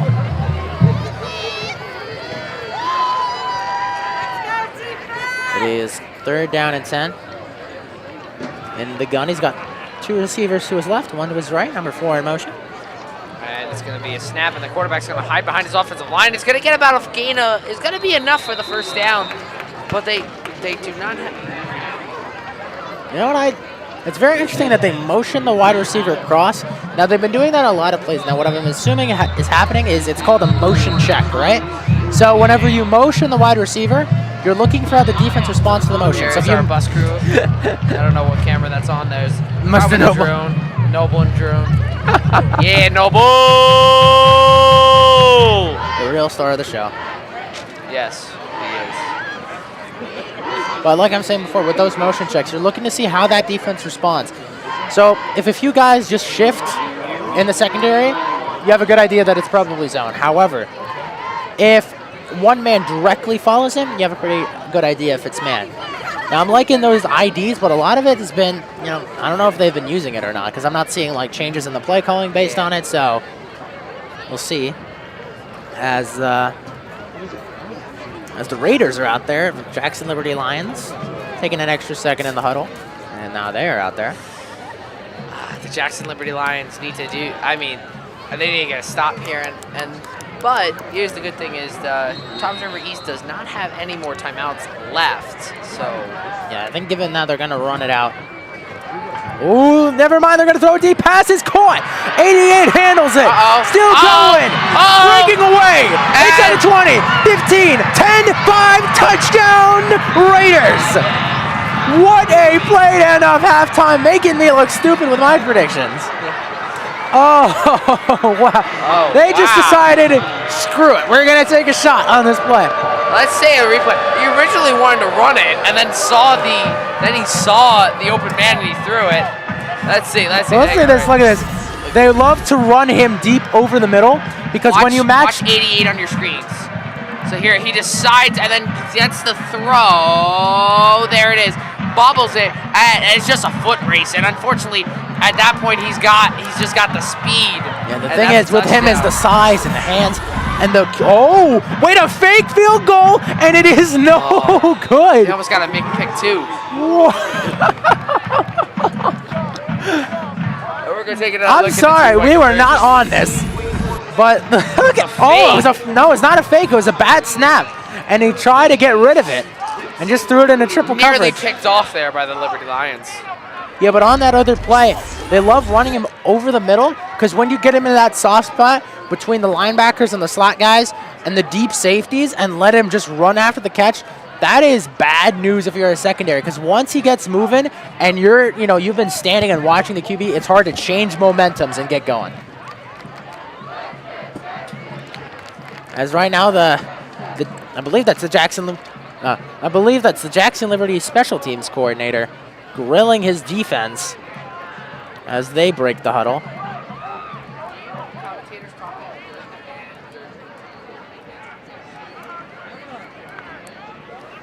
As the Toms River East Raiders are set to kick off to the Jackson Liberty Lions following the touchdown. As now, finally got some scoring. It's been only got one score per quarter. As you can see, the Jackson Liberty cheerleaders still giving it their all. 13 unanswered. Let's see if they can make some magic happen on this. They do have a timeout, so we could see a shot play towards the sidelines that might go for a Hail Mary here. Oh, in the spot of the football. Unable to get it up on the tee. Why is the kicker so far up? Those are kicked from the 40. Oh, the kick is from the 40. In high school, it is kicked from the 40. For your NFL fans who kick it from the 45, in high school, it is from the 40. Maybe 35? 35. And that's gonna be sent what deep. A kick! I don't think that was blasted right. that. Oh, no! Oh, no! That was almost perfect, but out at the 1 yard line. That could have been a touchback. Oh, no! Yeah, and the That's hard a part flag, ladies and gentlemen. That's nearly a perfect kick. Yeah, and the hard part is they Getting try it to to tell stop. you, with the special teams coordinators, they always tell their kickoff specialists, do not kick towards the sidelines, because then, guess what? Liberty gets the ball from the 40-yard line because of that. And now, in a situation where they might just run it out, they might take a shot or two down the field. So yeah. Now it's a completely different game. Because even if that's at the 5, Liberty's just taking a knee there. Now that's at the 40? That's a different game now for them. So they're definitely gonna. Liberty, if I was Liberty, I'd definitely take a shot. Maybe you need to take some type of shot. You were winning this game for a while. So as got some kids running behind us. as Ciccarello in the huddle, he's got the play. As it looks like they're going to take a shot deep. They got 3 men wide. Two. Two tight ends, two wide receivers. 2 tight ends. That's what it is. In the Probably- pistol. It's gonna He's be gonna it. look to throw. Has They got number really 14. good protection. He's They got looking. 14. Looking. Still looking. And he just puts all his muscle into it. Picked off. No, it's Oh, caught. wait. It was Is caught. Timeout, Timeout, timeout, timeout. Burner timeout. And he gets it off. Number 12. What a grab by Wait, I need William to replay Bradley. that. The- You saw a pick. I saw the catch. That was caught by two Wait. players. Now, I believe that was caught by two separate players. Oh! Initially, both players had the football. However, the offensive player managed to rip it from the corner. I love how. So therefore, they're able to maintain possession. I love how the officials are like. I was going like timeout, timeout, timeout. The officials can hear us. Like, let's take another look at this here. At this. As I'm saying, they have watch number 14. Oh, right there. He's just I wide open. Love to the the center. protection. Look at They're this. rushing 3 men. And let's see. Let's slow it down right. Oh, it he is caught it. caught. Ooh. Right, ready? Let's slow it down right here. Right. Yeah, it is caught. What by a number 12. catch. Now that is perfect ball placement. Yes. If that ball is placed even 3 more inches forward, that's a pick. It looks like, I don't know, they might go for a field goal to just No, grab I some go points. for it. I go for the touchdown. That's what that drive. You go for the touchdown. Potentially. We'll see what they'll do. Even if you miss it, you still got one more play. You 5 seconds, you could run. If you at least kick 2 a field plays. goal and you miss, it's a turnover. Yes, I know. But if you go for the touchdown and you miss, you're gonna have like a It second. might, on the it might clock. burn all 5 seconds. We could see it. If I'm guessing here, potentially a fade ball to one of these wide receivers. Pay attention. Joey Celentano, top of your screen. Just the one thing you cannot do is run the ball here. Quarterback, go! Go! And the go! clock's expiring. You got to throw it. Touchdown! Touchdown, Liberty Lions, as they tie it up, and with an extra point, they'll take the lead. What a way to close the half. That was I believe that was Brendan Gallagher again. There's the red zone there. Let's take another look at that play. Let's go, guys. Sorry. So what they did, they ran double slants, just believing that it would be man coverage. I was saying go, and he gets it there for the touchdown. That was, I believe, Brendan Gallagher with his second touchdown catch of the game. No good. No good. He's no good.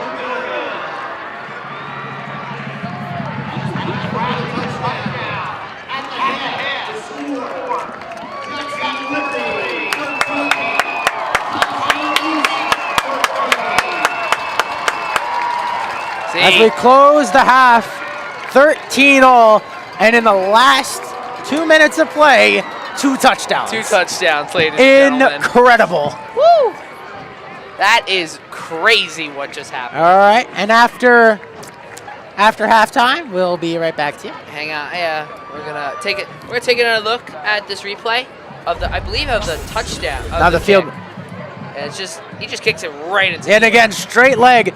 Now the reason they've stopped doing straight leg is because you're creating more vertical velocity than you are horizontal velocity. Yeah. So that's why you see a lot more soccer-style kickers. But I think for a lot of high school teams that are going for it anyways, you just have to kick an extra point. You're gonna still see that. All right. But yeah, overall, a very interesting half. It's been pretty. Those last few minutes, very explosive. Both teams playing extremely aggressive. Alrighty, and that's been for this first half of play by the Jackson Liberty Lions. Tie the ball game up at the end there. We will see you guys after halftime, but first, stay tuned for our halftime performance. With the first, you have the Liberty Lions band, then you have the Liberty Lions dance team, and then you got homecoming. Enjoy halftime, ladies and gentlemen. See you in the second half.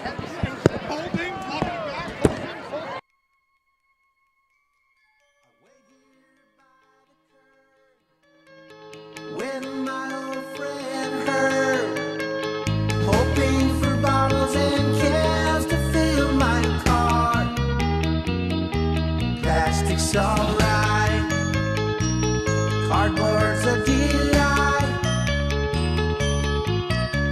When you recycle, you're doing your part. So round up all you can to help your fellow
our cheerleading.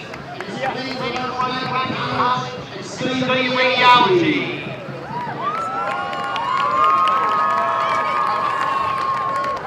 Car number 3, Brandon Guitar. And Stephanie Rivera.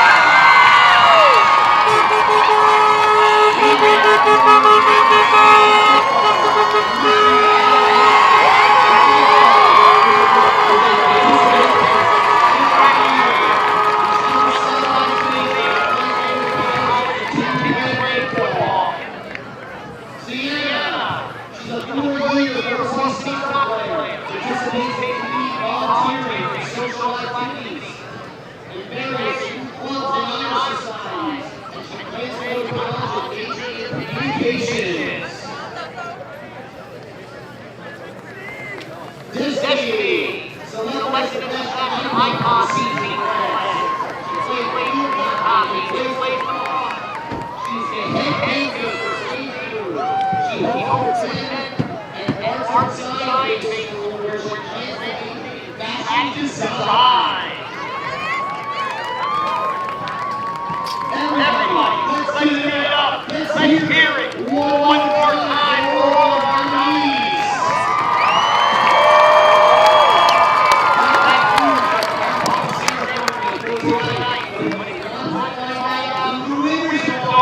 You gotta go to tomorrow's dance. Now, we're all going. We're all over to go. And the person that you get, you still have a chance. You can go and pick up tickets. Pick up tomorrow. The dance is tomorrow evening, 6 to 9. Liberty Memorial Student Center. So please make sure you bring your IDs because they will check out it's going to be a great fun night. We will look forward to seeing all of you there. So let's go!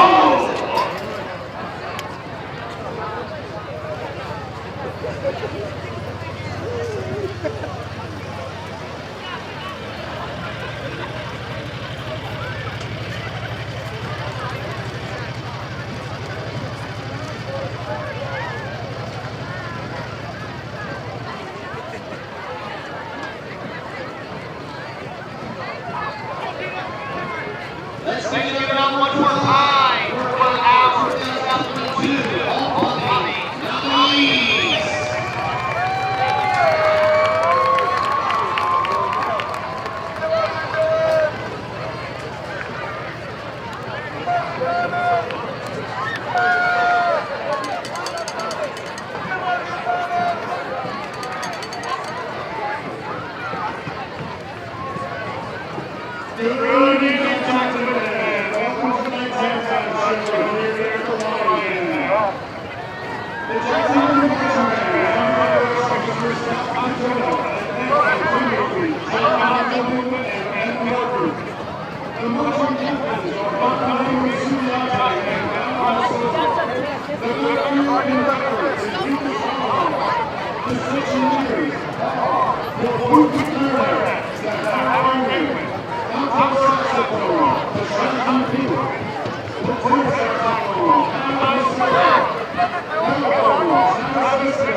So bad.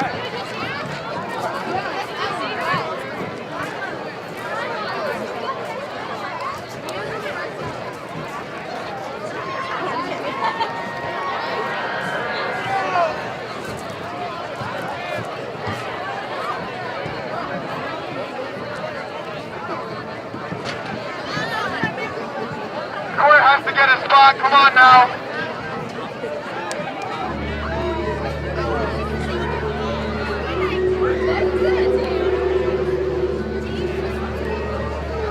Our journey begins in the city of Cannes, 640 kilometers north of the Valley of the Kings. There lies between us the Egypt's great pharaohs, King Tutankhamun and King Ramses II. The team of archaeologists and guides have assembled, awaiting departure to begin their trek across the desert.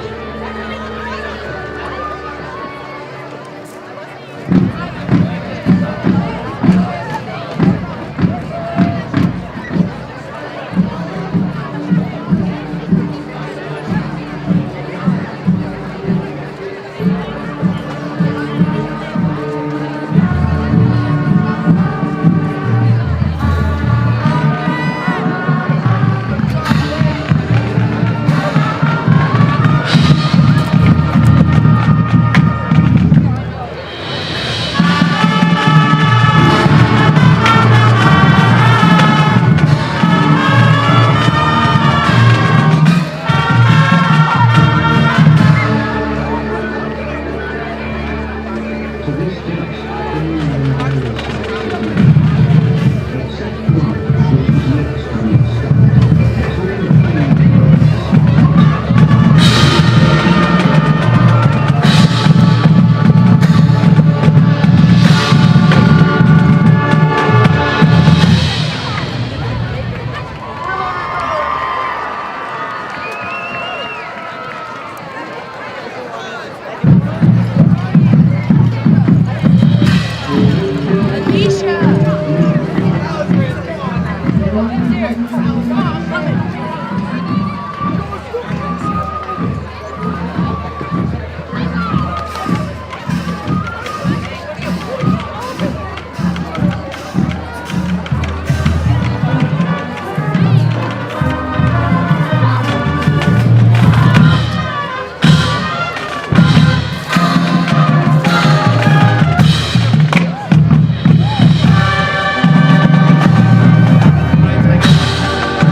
of the vast desert can be felt by the way.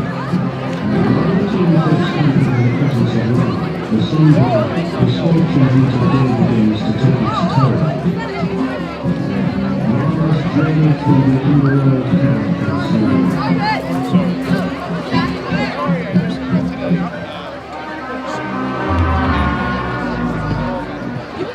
And on the stadium seats, as the team finally found what they had been searching for.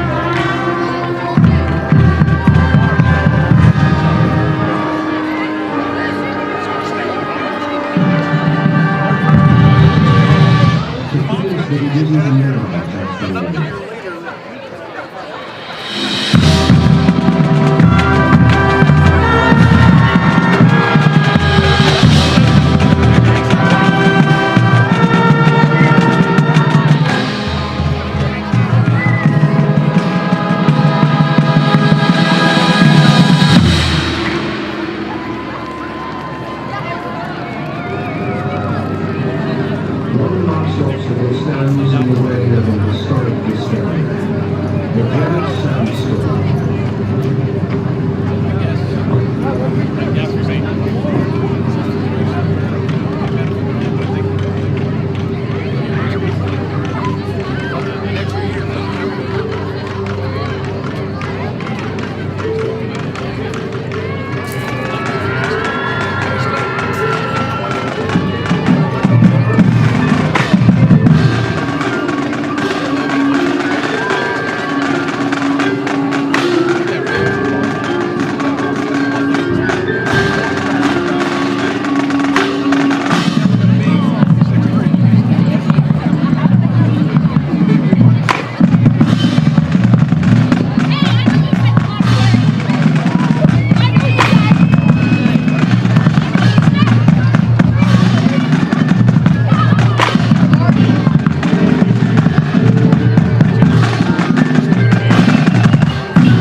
it's alright.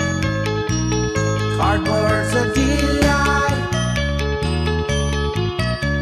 When you recycle, you're doing your part. So round up all you can to help your fellow man. Keep the planet healthy wherever you roam. You're not acting alone. The earth is your home. Yeah, yeah. When you recycle, you're saving your home.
Join me, Terry Bradshaw, as I explore all that's new and exciting about the USA and Canada and what people are doing in order to make a difference. It's an easy way to see what's happening across your own country. Welcome to today in America.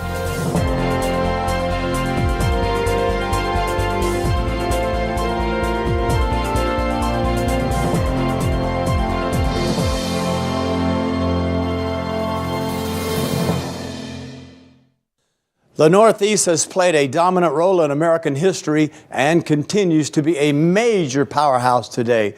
Join me as we journey to one destination among the original 13 colonies. Situated about halfway between New York City and Philadelphia, Jackson Township, New Jersey, is one of America's best places to live, work, and to play. Established in 1844, the town was named after President Andrew Jackson. Its primary economic driver at the time was agriculture, and while some farms still exist, Jackson Township has transitioned from a rural to a developing community. Its population has more than doubled since 1980, and today, Jackson Township is home to around 58,000 residents. Known by many as the gateway to the Jersey Shore, it's the largest township in Ocean County and the third largest in the state. It spans over 100 square miles, 8,500 acres of which are considered developable land. All of this room to grow makes Jackson Township a place flourishing with development opportunity. And that's exactly what township leaders and others in the community are working to achieve. The collaborative effort goes back to our working with the New Jersey State Department of Community Affairs, along with the New Jersey Institute of Technology, College of Architecture, who helped us design and market this strategic plan so we can attract new businesses, actually people to come to Jackson for not only careers, but to live and work here. With the substantial increase in population, Jackson Township leaders say their residents could use more big business in town, providing the services residents now have to seek outside of town. Jackson Township leaders also say they would like to increase development to provide local employment opportunities and to shift the rateable base from residential to commercial. The township's strong population and its already huge attractor, Six Flags Great Adventure, are working in its favor. One of the first pieces to the township's master plan is the development of a lodging and entertainment venue. The Department of Community Affairs and the New Jersey Institute of Technology College of Architecture and Design are key parts of the project. Right now, all that Jackson Township needs is a hotel developer to come in, seize this opportunity. The New Jersey Business Action Center is poised to develop a package of incentives for a developer that comes to the state. So we're optimistically looking forward to seeing this development become a reality. The lodging facility will be the first of its kind at any Six Flags property. We're very excited about having a lodging and entertainment complex at Six Flags Great Adventure. The reason being is currently almost all of our guests, when they come to visit the park, can't stay because there isn't much accommodation in the area. And so this is actually going to give us the opportunity for them to enjoy the entire complex, both the water park and the theme park on a visit, extend the weekend, or come actually down and spend their vacations here. We're actually looking forward to that. In addition to the opportunities for commercial development, Jackson Township's residential sector has room to accommodate an additional 5,600 housing units. Mitch Lee of Lee Realty has plans to build 1,500. Mitch Lee's been working very closely with the mayor and the Township of Jackson to design a vision of a dream village, a place where people can work, live, play, have fun. These current and future development plans are designed to make the quality of life for Jackson residents that much greater. The township already boasts year-round recreational opportunities, including 2 golf courses, campground resorts, and 10 playgrounds and park facilities. It features an excellent public school system with a nationally recognized high school band, a low crime rate, premium outlet shopping, and nearby access to top-notch healthcare facilities. Now is probably the most exciting time in Jackson's history, with everything we have to offer to families, businesses looking to relocate or start a new business, a premier destination now for vacations. Families are going to love it here. Live, work, and play. I couldn't think of a better place.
Welcome back from halftime.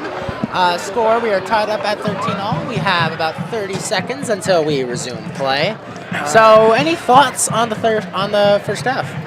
I mean, it was a very well fought half between the both teams. The both teams had a very good half, especially Liberty at the end there. Liberty definitely did some fireworks, as we said. They scored first and they ended the halves with a score. So it's very interesting from Liberty. The rush attack has been very, very up and down. With those traditional zone run plays, worked really well to open the game, but Toms River East has adjusted. They managed to stuff those plays, and then they turned to the option runs a few times, and those were relatively successful. But I mean, their passing game's been really what's been up and down. So far for freshman starter Mason Ciccarello at half, he's completed 4 of 8 for 2 touchdowns and 2 interceptions, and 116 total yards. That's between passing and rushing. So he's made his fair share of big plays and his fair share of mistakes as well. But now coming out of the half, these teams had time to rest, talk with our coaches, potentially evaluate some halftime film. So we'll see some of that. And perhaps some have said halftime film comes courtesy of us coming live. what just happened? Oh, do we have a shot of that and what happened in the red zone there? Like something just happened. I don't know. All right, as here comes the kick. They're ready to kick.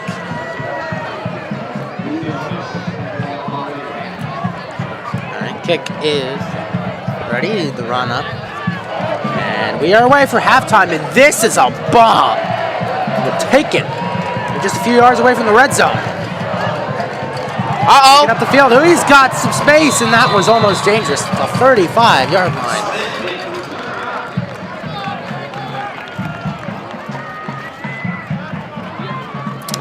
What a return.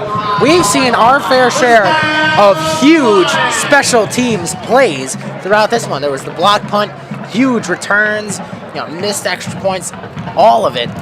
So all 3 phases of football, all of them worth watching tonight. As Mason Ciccarello out of the half, like I said before, has made a lot of big plays and a lot of mistakes. Let's see how he collects himself for half number 2. And the clock will start running now. Here comes and the clock. Up goes to their leading rusher, Cordino. And he made a one-man miss, but unfortunately brought down. Looked like another one of those read option plays, and it's a very interesting concept because I'm not sure who the quarterback's reading because he did keep it once. Perhaps it's not even a read and it's like a call thing. But normally when you have those read options, you have one threat going inside and the other threat going outside. But they have 2 outside threats on opposite sides of the field. So very interesting. But in high school, you'll see a lot of those calls you won't see in college or the NFL, which 11:16 on the clock. Jumbo set on the field. He'll give back to Cordino, breaks a few tackles. And at Cordino, gains about 8 yards. 3rd and 10 now. I would say actually more like 3rd and 5. At Cordino, at the half, 65 rushing yards on just 7 carries. He's been their leading rusher. And like I said before, Zach Corrado has been their main guy for the first few games of the season, but he only charted 2 carries in that first half. So we'll see. As 3rd down, and see Corrado, I believe, in the backfield. And again, jumbo set on the field on 3rd and 4. We could see a power run. Here's the snap, and it's going to be a run. Acordino cuts back, trying to extend for the first down. I believe he's a little bit short, trying to point off, and we'll see, waiting for his signal. And then they might bring out the chains for this one. We're going to take another look at this play here. Again, they're bringing a lot of these outside zone running plays, and it's a very interesting motion than an outside running play because they're starting it from the pistol. So instead of the quarterback stepping with the running back to give it off, the running back's coming around. So he's starting with a little more momentum than he would usually. But at the same time, this now allows the blockers to get out in front of him by an extra step, and it looks like punt team out there. So they didn't get it on 4th down. No, they did not. It's 4th and 2, though. Here's the punt, and it's going to be a line drive punt. And the roll, pretty good. 25-yard line. Pretty solid. You don't see too many of those line drive punts, but it got the job done as it flips field position. As Liberty's opening drive of the half ends in a punt. 1st and 10 for the Raiders. Now let's see what the Raiders And in can that do. first half, I mean, they were also a pretty streaky team. They had 2 or 3 massive plays, but outside of that, nothing too consistent. Unlike Liberty, the rush game has just not been there. They had a few nice designed QB run plays, but outside of that, they have been unable to run it inside the tackles. And a lot of that's because of Brandon Batar. He has been wrecking the game up the middle. There's the snap, and now it's going to be a handoff up the middle, and maybe a gain of a yard, if that. Now that, I just highlighted him, Brandon Batar, and he made the tackle on that play. And it's so hard to generate movement against him, and you wouldn't think it would be. Now, it is true he's a lot bigger, but he's also a lot taller than everyone, meaning he's at an automatic leverage disadvantage. So it's easier to get underneath his pads, but even so, really strong base. You are not moving him off the ball. So it's a lot harder to run behind him, especially when he's got really long arms and he's able to reach out and grab you and slow you down. So he's been huge in the run stuffing department, a huge part of why Liberty's run defense has been really stout throughout this game. There are only 3 down linemen for Liberty. 4 in motion. Jet sweep. Jet sweep to number 4. Oh, and he slips. As the Liberty coach looked like Brian Dable. He pulled like a Brian Dable kind of arm, like "You're a move" kind of. I'm a Giant fan, ladies and gentlemen, so I'm gonna be making the Brian Dable, hopefully, head coach. As here's the jet sweep, as you see, and just barely just slips. From number 10, he's not following him outside to block the defensive backs. He's standing in and he's trying to pin. So very interesting type of play design. Luke trusting number 4 to get to the edge with his speed, but slipped. And you know what we call that in football? We call it the turf monster gotcha. I see. As They're now down pistol in the backfield, and they got 3 wide receivers to the right. here's the snap. It's going to be a chuck deep, but it's over. Not really anything. Incomplete. Or a lot of the time, now what they did on that play was a fake screen. So often they'll pump to the flat. On the screen play, they try to bait some of the defensive backs forward, but unable to really move any of the Liberty defensive backs.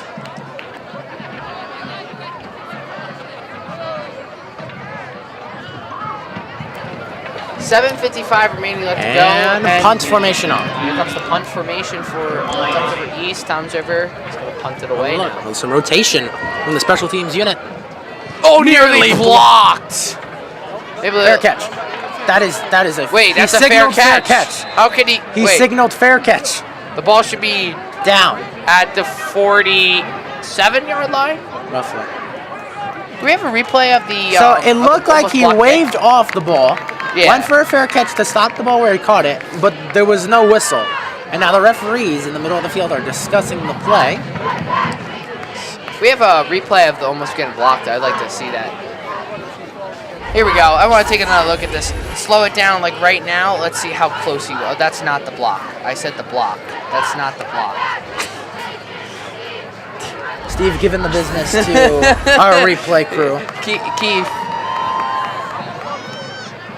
So I think he's just going to be the They're gonna ball's going back to be him up. spot They're gonna as at the 47-yard line. Hey! God bless you.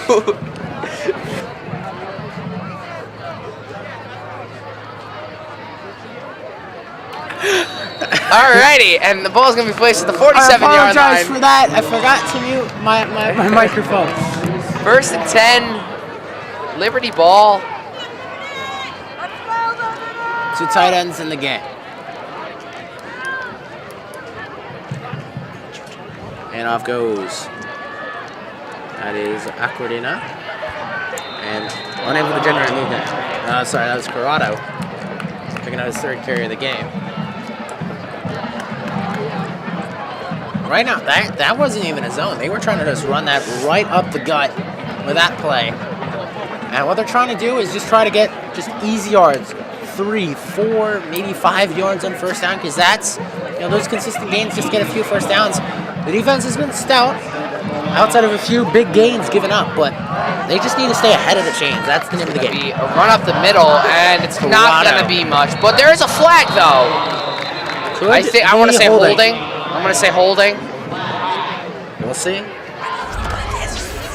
Oh, and then we're going to take another look at it. I think it is holding on the offense. Oh, it's on the defense. Ooh, that's going to be a first down, I believe. I think it's only 5 yards. I don't think it's enough for the first down. Let's see where they spot the ball. And it is going to be a second down, but it's going to be 2nd and 2. So this is the ideal shot territory, per se. You're in plus territory, 2nd and short. I'm pretty confident I'm going to get it on 3rd down, so I'm expecting some kind of play action deep shot. So watch out. As here comes the pitch. Oh, he's going to look to throw. Accordino launched it downfield. Oh, nearly intercepted, but nearly caught. Nearly intercepted off the tip by number 86. That could have been crazy. So like I said, shot territory. And that one nearly worked to perfection, but you just can't put it up in triple coverage like that. I think in that case, he had some space in front of him. I might have just... No, you cannot, unfortunately, like that. But for those RBs, you don't get too many shots to throw it, so it's kind of hard to just swallow a pill and just run it yourself. So Yeah. 3rd and 2. They've been able to get consistent short gains, so we'll probably see a jumbo set out here again. I love those 3 tight end sets. I like that play call, but like, why not do that on 1st down? Why So not on do that 2nd and short, you're more likely to get it on 3rd down and even more so 4th. So there's not as much consequences to taking a shot at 2nd and 10. I understand. Yeah, I see that. Okay. So it's going to be 3rd and 2nd, and it's going to be a run up the middle, but they're going to get stuffed. It's going to be about 4th and 4. Tried a QB sneak. It looks like maybe 4th and inches. So I didn't get a good angle on this live. It was a direct snap, and he just tried to cut it in the middle. But they've been struggling to finish these blocks out on the edge. And it looks like punt formation. They're not going to go for this on 4th and short.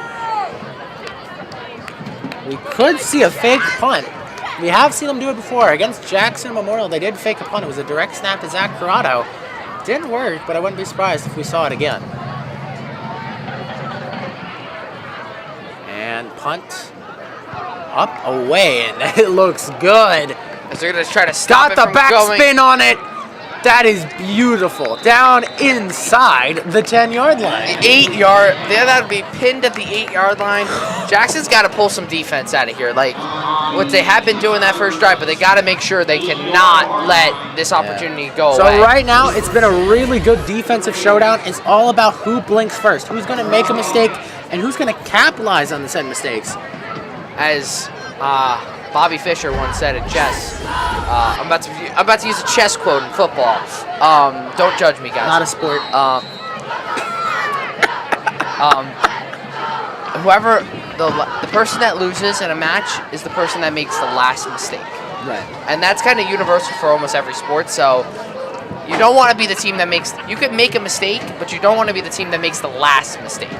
That's usually costs you the game. As in their own the red handoff zone. to the tight end, and he's going to get some room for about a 5-yard gain.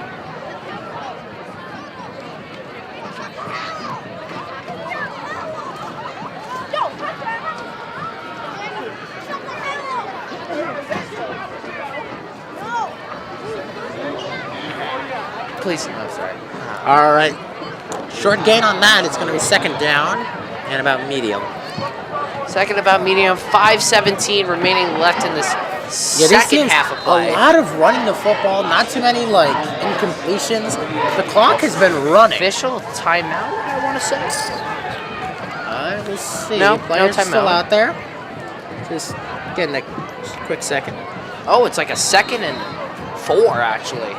My apology. All right, we'll see. 4. I said 2nd and medium. Back pass. Oh, he's going to hand it again. It's going to be a gain about a yard there. It's going to be 3rd, I believe, in short.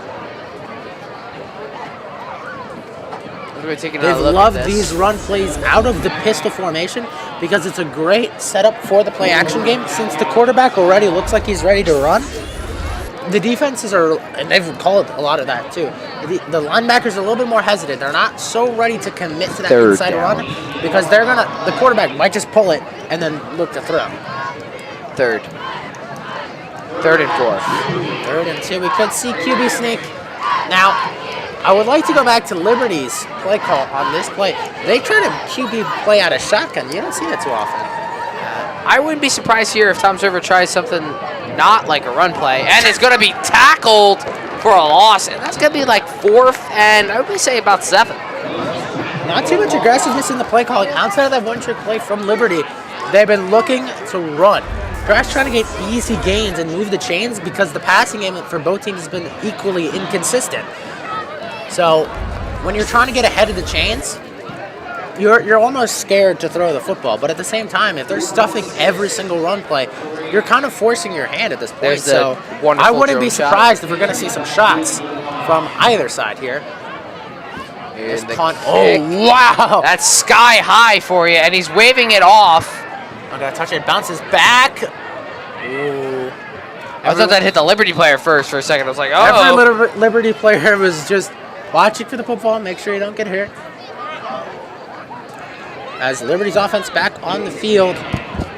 Now they have been able to accumulate first downs. However, they've been unable to put the exclamation mark in these drives. Whenever they get to midfield, the defense kind of gets a beat on what they're changing with their run schemes. So when now they're checking with the option plays, they're playing a little bit more conservatively, playing on the edge and making him give it inside.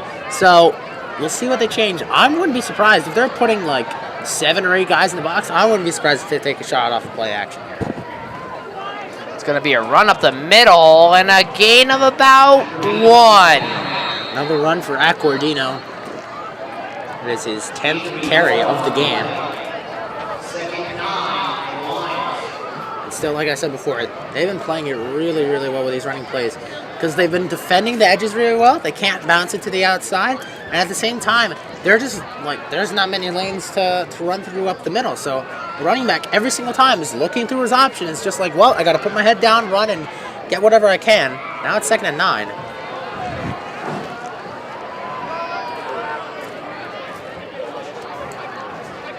On 2nd and 9. Play fake. It's going to be a play action here. And that's enough for a first down. Finds Brendan Gallagher, his leading receiver. The 3rd time they've targeted him. Or the 4th time they targeted him, and the 3rd time he's caught it.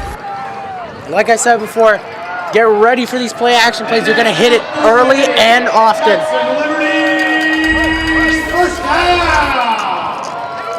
First down, Lions. First down, Lions.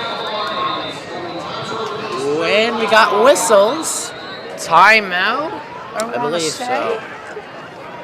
Yeah. Or you can hear the coaches on the field yelling, water, water. no timeout. It was just like change the clock, I think, or something. I'm not sure. We'll figure that out later. As it's going to be 1st and 10 for the So they're Liberty running Lions. bunch to the left. They do have the numbers advantage out there. We could see a screen pass. Big sweep to the left, to the right.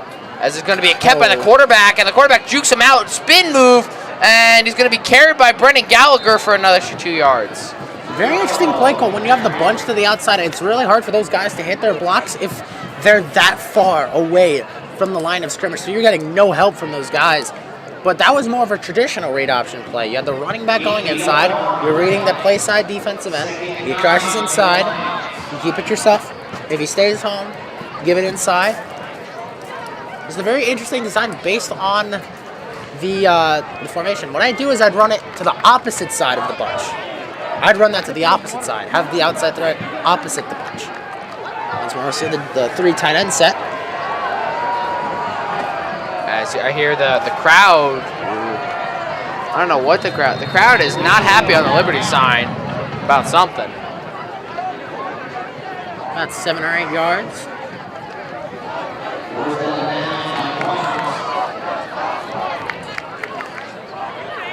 What are they chanting? I'd like to know what they're chanting.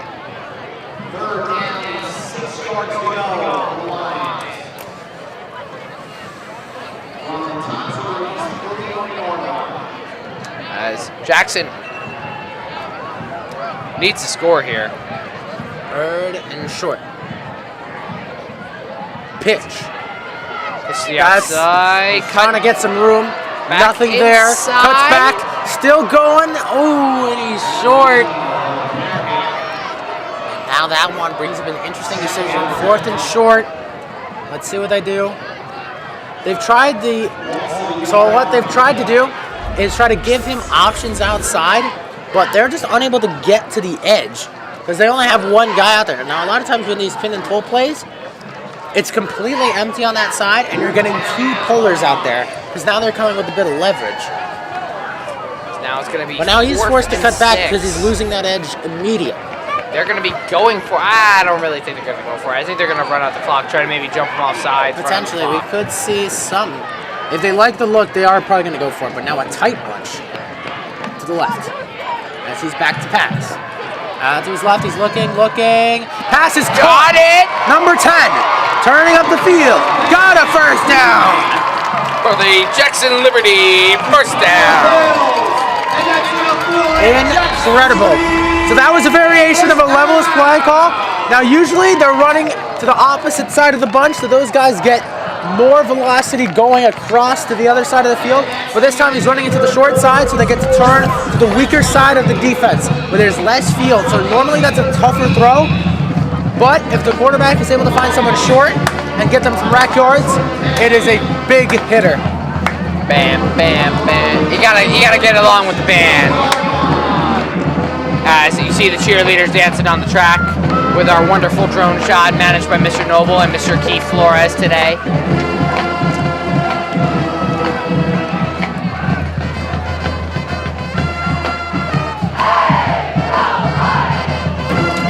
He's not in the space either. Hey, He's in the huddle. go Jackson. So no Hey. score in this third quarter play. Now it comes down to the quarter where it all matters, the 4th quarter. The Lions have to score on had to score a touchdown on this drive. I'm sorry. Score a field goal won't satisfy the satisfaction because Toms River has they haven't proven this quarter, this half, but they can score at whim if they wanted to. So Lions have to put the touchdown to put the pressure back on Toms River. And with all the action we saw at the end of the half, I wouldn't be surprised if the last 2 minutes of regulation are equally as insane. Yeah. The last 2 minutes of regulation might decide the game. Ooh, that looked like a false start there, but no call. It's going to cut. It gets up the middle. Maybe a gain about 3 there. The blocks held, but they were unable to get a really good push and still unable to create any really good run lanes, both inside and outside. So you've seen what they've tried to do with the zone reading, the option runs, but they've adjusted really, really well. They're playing really disciplined football, especially on these edges. They are giving up nothing. So if I'm them, I'm going to continue with the play action game. Because it's worked relatively well for them thus far, as second down coming up. 2nd and 8. Because they have Brandon Gallagher. He's down towards the bottom of your screen as a tight end. Maybe give some more blocking. It's going to be a run of the middle, but it's going to be a fake by the quarterback. Naked bootleg, and they diagnose it. And Ball! Ball is out. And that looks like he recovered it. Wait. I have a question. Was he down before the ball was out? No. No, the ball was out first. Okay. Oh, that could have been a close call there for the Lions. If you recall, their first touchdown of the game came in this exact same situation. Now, they faked out our cameraman, but this seems to be a naked bootleg because there's no one out there to help him. But they were all over it. They did not bite on it, which I'm pretty surprised because they've been running a lot of those inside zone plays out of the jumbo set all day long. So on a second down play where you're just looking to get yards, I wouldn't be surprised if they called that play either. So almost the point where I would have been fooled too. 3rd and 10 now. Like I said before, their first touchdown came in this exact same situation. I wouldn't be surprised if they're equally as aggressive on this play. It's a tight bunch to his left, and there's no other receivers on the field. Back to pass. And escapes to his left. He's looking. He's got some time. Zings one to the end zone. Just overthrown. Well overthrown. And now 4th down coming up. Looking for Connor Hills. 4th and 15. Looks like potentially field goal unit coming on. Now this is the play that got the initial first down, that really got the drive going. Except they try to do it out of a normal pocket, which is very interesting because you have everyone flushing to the left side, but if the quarterback has to, stay in the pocket and throw. It's a longer travel distance, and now he's got to navigate through all the garbage and stuff in the pocket. It looks like the offense is staying on the field. They will go for it on 4th and forever. Oh my. This could be huge. No field goal unit out there. Oh, wow, they're going to go for it. I mean, there is an opportunity to get the first down for them. They're not stuck in a 4th and goal situation. They are in a 4th and 20. Tough 4th and 20. And he's back to pass. He's got good Out to his protection. right, looking, throws it way across his body. Nearly picked. That could have been a pick six, and 44 is frustrated. Very interesting decision. What do you believe is the logic behind that?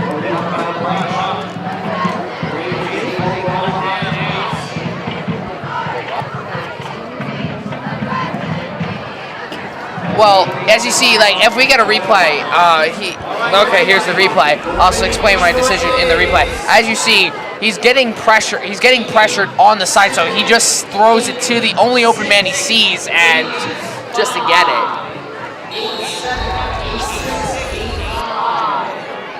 Yes. Now, question: there is no overtime, I believe, in high school games, right? No, there is no overtime in high school. So far, a promising drive by Liberty. I believe they really wanted that touchdown, or perhaps it was out of the kicker's range, but now they're on the field and they got the spread formation out there. Changing up the play call, everyone looking to their play sheets. 4 in motion. Fake the jet. No. Out to his right. Oh, that's a late hit. hit. The bomb. Nearly picked. Through the hands Quarterback of 28 or 26, I'm sorry. A potential late hit, but this isn't the NFL, so those are actually called correctly. Yeah. Let's see this. Let's see how. Oh, Yeah, this isn't the NFL. These refs aren't doing you any favors.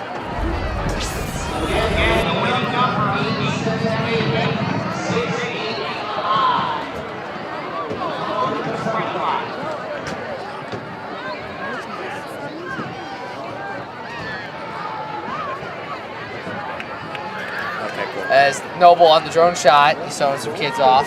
There is AV Noble, and I don't know who else that was. All right, now AV Noble's in the band. Correct. Now, crucial drive, empty backfield. And it's going to be a QB draw, and no game. Very interesting. Now, what I'm noticing is the center is snapping it really hard. So we had those 2 fumbled snaps in the opening quarter of the game. But as you see, it comes a little bit high, gives him a second to control it. Now, I believe it was an RPO, right? So they have the option of the screen to the running back out wide, and then they also have the option of the quarterback keeping it. As now 3rd and 10, as Jackson Liberty looking to get a crucial stop, get the football back to their offense. Yeah. Let's see what they do in this situation. Is this another spread formation? 4 out wide. Back to pass. He's looking. He's got Pass going time. downfield. Pass is incomplete. No, it is complete. Ooh! We got a replay of that? Hold up. Did he? That think is he caught 88. that. That is number 88. And who else with number 88? He has made Let's take another look at this. incredible catch after incredible catch. Look at Let's take this. another look at this. He's How got about- time in the pocket. He's actually not. Oh, he gets the both feet in bounds with the knee. So this is a staple concept. You'll see this everywhere in high school. It's called flood. The outside receiver is going to run a go ball. That's not a route that's supposed to get open. It's supposed to clear out the boundary corner and the boundary safety, and it does just that. It gets a tight end one-on-one on an out route. It's going to be a run out. It was supposed to be up the middle, but he's going to take it outside, and he's going to gain about 5 there. That's a first down. It was a first down. Now it's going to be 2nd and 5. And we're going to have an official timeout after this replay. Unfortunately, our cameraman lost him. Another Lions player down.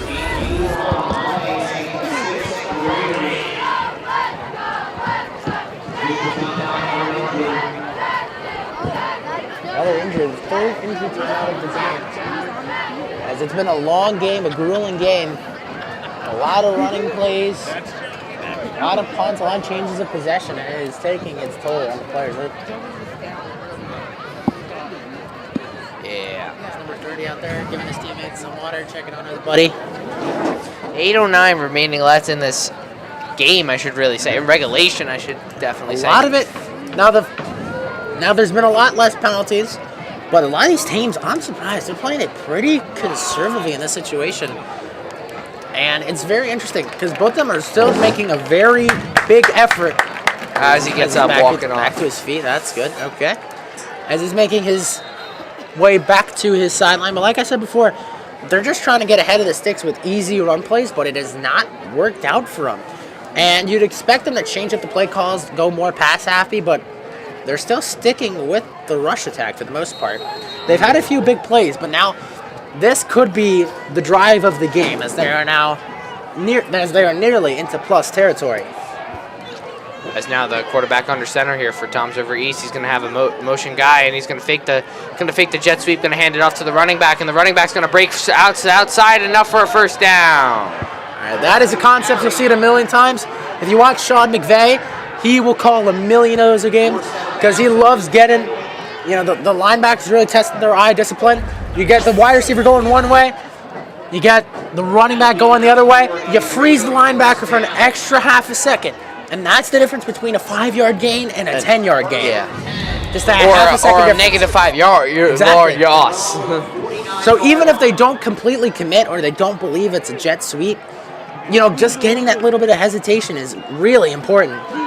And then that's something First that, down. it keeps playing in the heads of these players, like with all these motions and stuff. As we'll see a little bit more of it. Now it's a jet sweep to 25. Running behind his line. Oh, what a hit! He got obliterated by Brandon Gallagher. Let's take another look at that, please. Oh, man. So it's a jet sweep, and he just loses track of the defender behind him. Let's look at this. Let's see. It's you got another the jet sweep here. The running back's on the lead Watch block. number 2 on your screen, ladies and gentlemen. He just comes in. Ball! He saw the ball. He saw the stars. He saw the ball, and he wanted that ball. I got to give Brendan Gallagher there that credit. He wanted that ball, and he went after it. He's got to commit more to the outside. He's looking for a cutback lane too early, which leads to plays like that, where those players that are not supposed to make an impact on the play are instead blowing it up. That is, I believe, 2nd down and 9 coming up. And off goes. That's Phillips once more, and tough running up the gut. He'll gain about 5.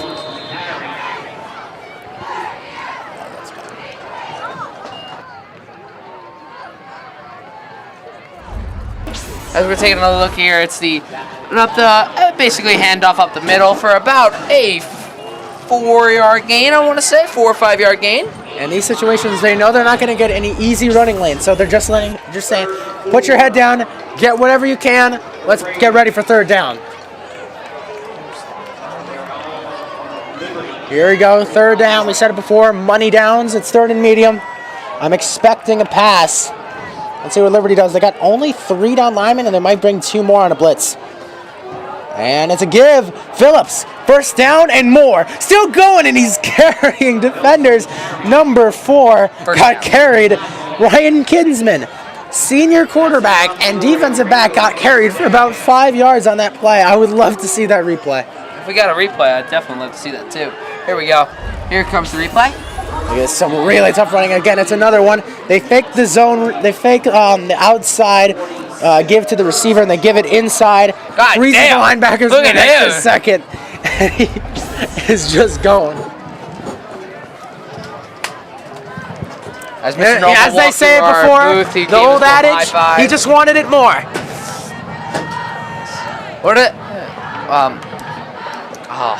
What was that movie with Al Pacino in it?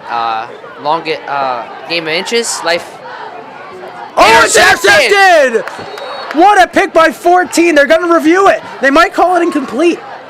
Oh. Let's see a replay. I need that replay. I think that was intercepted. Oh, let's see. look at this. Ready? It's Slow it another down boot now. play. Start slowing it down. Four Slow it down, is slow the it check down down. play here. He puts it way behind. No, it just hit the floor. ground. So the official got it right the first time around.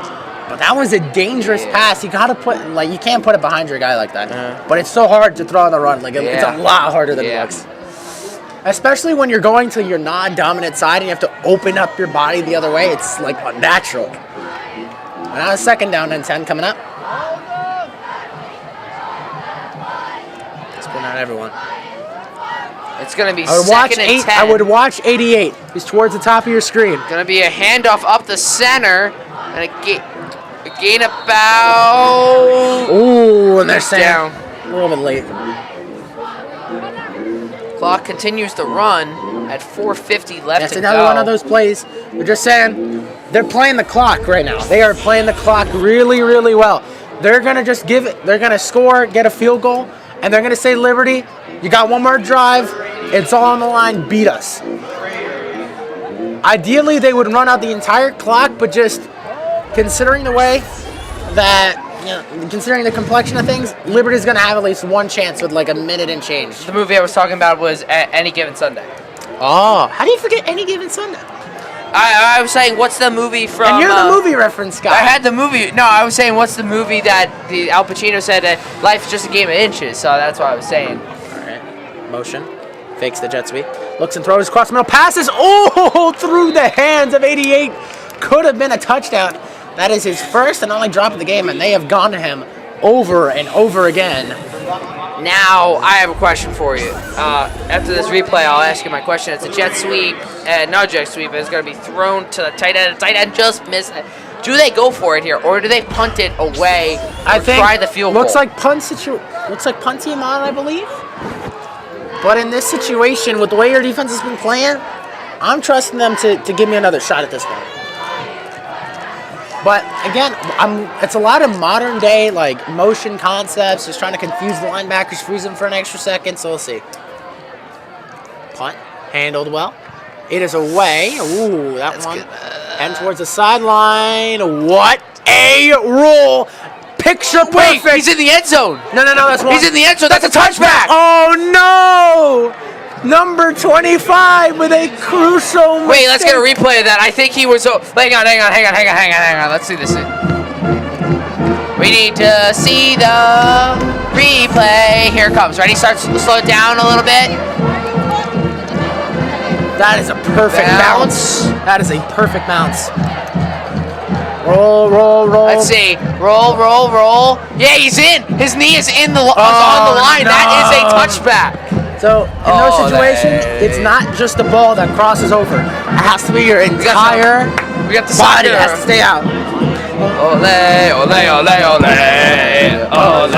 This is mostly a chant at soccer games, not football matches. That's a soccer chant, ladies and gentlemen. And that's a huge Liberty game-changing play there. This is a crucial situation. If they can score here and give it back, they're going to have they're pretty much going to be potentially their last chance to put points up on the board and avoid a tie or potentially a loss if the other team scores the other way. It's a fullback dive. Zach Corrado powers it up the middle. But Liberty does have to take time off the clock because you got to remember, Toms River does still have 3 timeouts. Right. So even if they do get a score, they do have to take some time off this clock. Ideally, at least burn 2 minutes, but try to score something. Yes. At this point, I'm playing it conservatively. Yes. I'm not going it up for it on 4th down. Yeah, in the red you zone. gotta take the field goal. I'm taking those field goals. You gotta take the field goal to put the pressure on the other team, Dave. So they basically say you have to score to beat us. In high school, the field goal range a lot shorter than it is in the league. Yes, it is. So in the shotgun, it's gonna be another handoff up the middle, and not really much. Maybe a yard or two.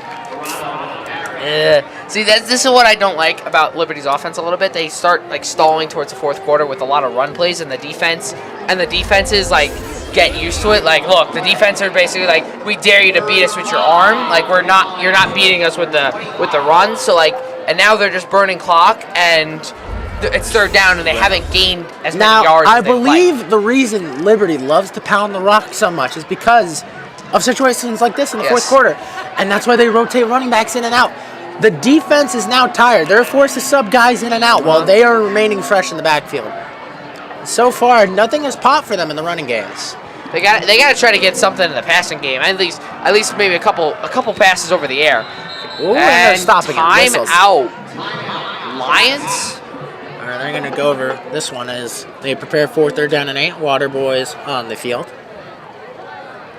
But in this situation, Liberty has actually ran it more on 3rd and longs, 7 or more yards than that passed it, which is a very interesting play, especially because the passing has not been super consistent for them. as this is the defining drive of the game. As we are under 2:30, they have a chance to burn the rest of the clock, either score a touchdown, score a field goal. If they don't, very real chance of a tie. But you don't want to give it to this home crowd. A tie is something you'll take, but in this situation where you're 3 and 4, And it's also And you're- homecoming. You don't yeah. want to tie on homecoming. you don't want to tie ever. Yeah. Better than a Yeah. loss, but you don't want to tie. Yeah, but definitely on homecoming, you definitely want to get a victory. Now they're lining up all the receivers on the left. Not a tight bunch, but they're still in the bunch. Number 1 in motion. Here we go. Fix the screen, And- gets rid of it, pass. Oh no, through the hands of 14. Could have potentially turned it upfield and gotten the first down, but straight through his hands. Very interesting. So he looks to his screen. He's looking for a numbers advantage. He knows he doesn't have it, so he looks to his second read. Now, And Liberty now just, I don't know. Now, usually when you see those types of reads, you're not switching your entire center of gravity and then making another read. And it's So on those fourth types down of RPO plays, you're reading box counts. If it's one-on-one in terms of blocking, you're throwing that, the alert route. But otherwise, you're throwing the screen.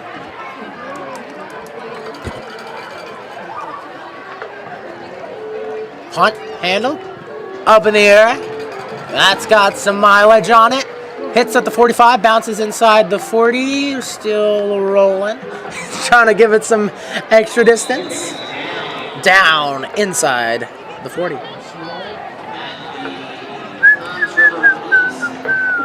The future of Jackson football lays in his hands.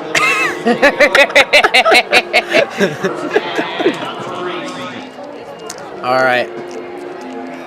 We're going to take another look at this punt kick as we... There's the punt. Punting has been really good so far. Like, they're getting some really good distance. Spins have been good. We have some really professional caliber punting right now. Trips to the right side. It's going to be a They give it to handoff. number 10, He that's breaks a Phillips. tackle, and he's going to break to the outside, and he's still going to get out of bounds for about an 8-yard gain. Puck dips inside of 2 minutes. 2nd and 2. Once more. Now they're running it to the opposite side. So they line up with trips to the right, and they run it to the left because now, guess what? You have damn near everyone on the right side of the field. So you're running it to the weak side. There's less trash, less guys who can potentially miss a block, and more likelihood for a big play. And 2nd down and 6 coming up. This could potentially be the final drive if they manage to score. As the red zone is doing their job, they are blowing the air horns, they are making the noise. I don't care what they're called. They are the Lions then, because it just makes sense. Yes. Again, trips right. As Out it's to his gonna right. Pressure's coming in. He's looking. And throwing. And he got Caught. enough for the first down. And that's going to be a first down. As they are now in a Liberty territory. Now in this situation, you might start playing the clock. Wait an extra second in the huddle before hiking it. And timeout wisely called by Toms River East there. So it's another levels concept. They're going to run him to the right. They got, like I said, guys at multiple levels. You have one guy short at like 5 to 10 yards, another guy like 20 yards deep, another guy 30 yards. He goes to the short man because everyone else is backed up, and he picks up a first down. And it's now 1st and 10 in Liberty territory. 3 down linemen for Liberty. Number 10 Motion in a guy, and it's going to be a handoff to him. And number 10's going to have the outside, and he's going to gain about 3. Now, That do they could have call been the a lot. timeout? Yeah, they're still burning him. Now, they aren't quite in field goal range. I think they need to pick up another first down or 2. But still trying to run it down, get a few more plays off.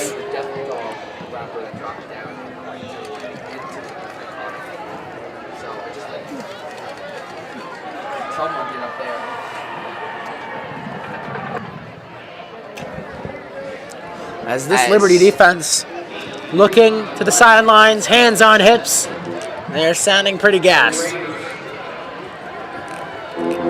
As the van pumping up the home crowd. Look at the coaches.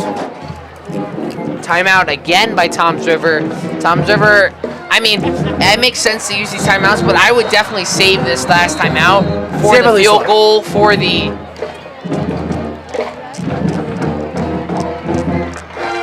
Yeah, but to be honest, you don't want to be stuck in a situation where they kick a field goal and you have like 5 seconds left, but you still have that timeout. So would you rather have more time or more timeouts? Is the question.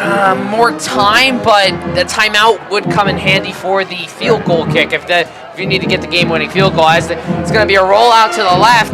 He's going to throw, and it's going to be enough for the first down, and he's in bounds, though. The time will continue to move. Do they call their third and final timeout?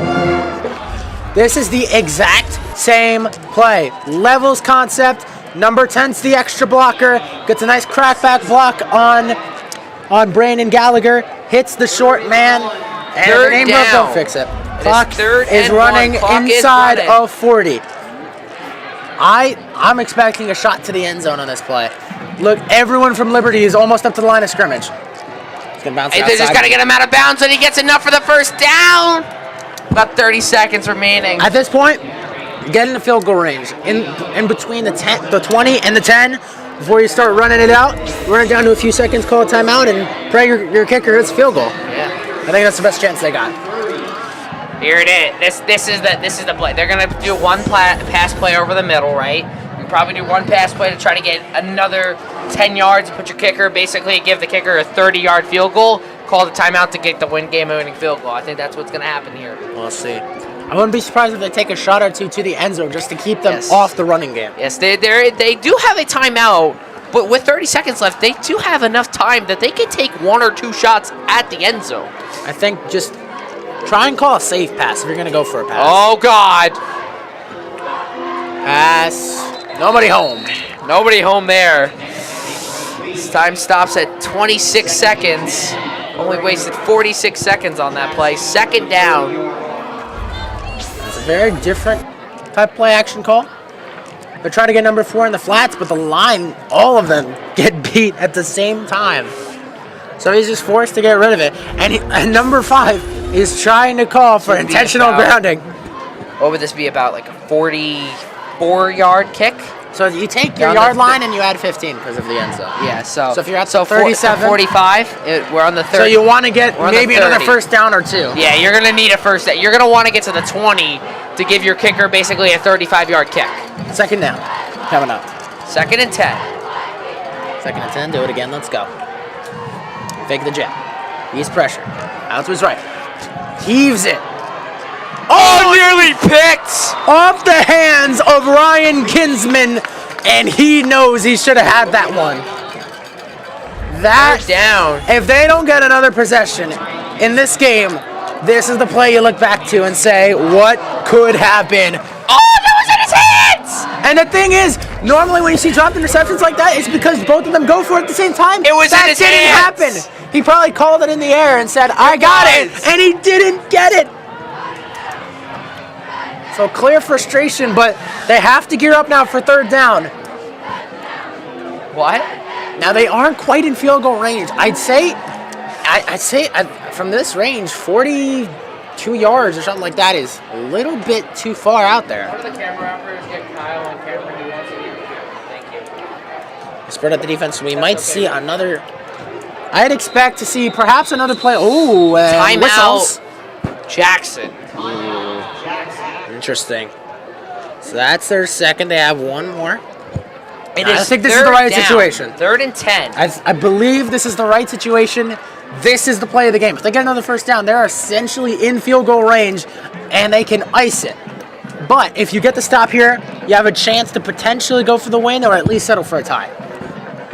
But you got to focus on this third down play. Cross the rest of that bridge when you get there. It is third and 10 with 19 seconds remaining left. Hold your breath. Everyone in the huddle as the refs blow for time to continue. Liberty's defense back out there now. The Toms River East offense back out there for this crucial third down play. Let's go, defense! Here, let's go defense. 37 on the right hash. It's third and 10. Hold your breath. 25 Hold in your motion. breath. And there's a flag. Full start, I believe. He's gonna go out to his right, and a short gain. trying to run out the clock potentially. We'll see what the flag is. This could be huge. False start on the offense. That's another 5 yards. Now they run the fake jet to the same side, but I'm assuming they're doing that so 25 could potentially be a late blocker, but he doesn't block anybody. It is down. And it is again. Down. Okay, looks like a replay of third down. They will replay third down. It's 3rd and 15. 3rd and 15. So now definitely out of field goal range. We'll see what they do. They could, now conversely, they could kneel on it and elect to just take the tie. And they called the timeout, their final timeout.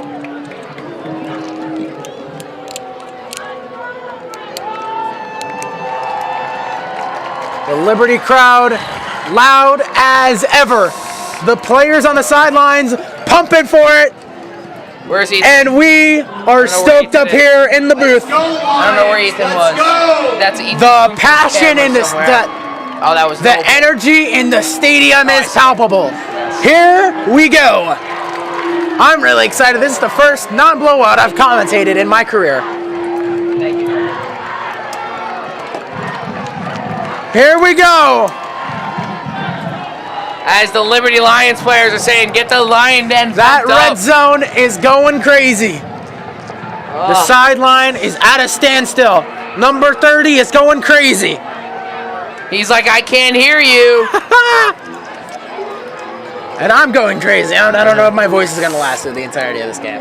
Thankfully, I got you to do like half my job. Here we go. They are on the field. This is gut wrench time. 3rd and 15. They are on 11, the right 16 hash. left to go. Right hash. 3 receivers to his left. 1 isolated False and start. another jump. False start. And that will push them back an additional 5 yards. It will be 3rd and 20.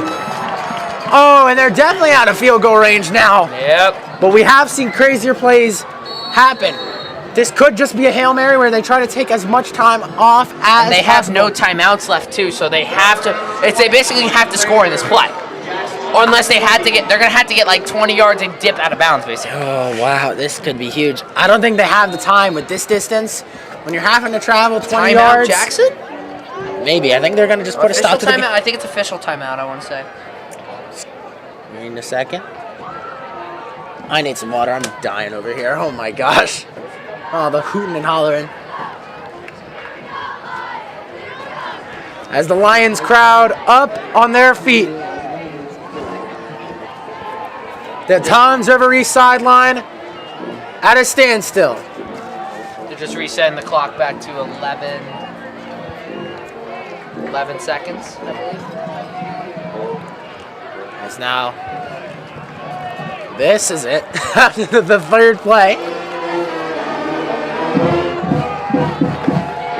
Looks like a little communication error.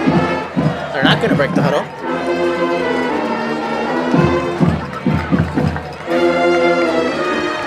"11 seconds are back on the clock now. Here we go. The band looking to pipe up the fans and players alike. Here it is. This is it.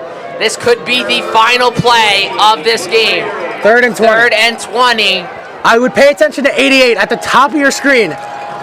They might try to get it to him one-on-one down the boundary. He's back to pass. Oh, Wants with to the keep late it, hard hit.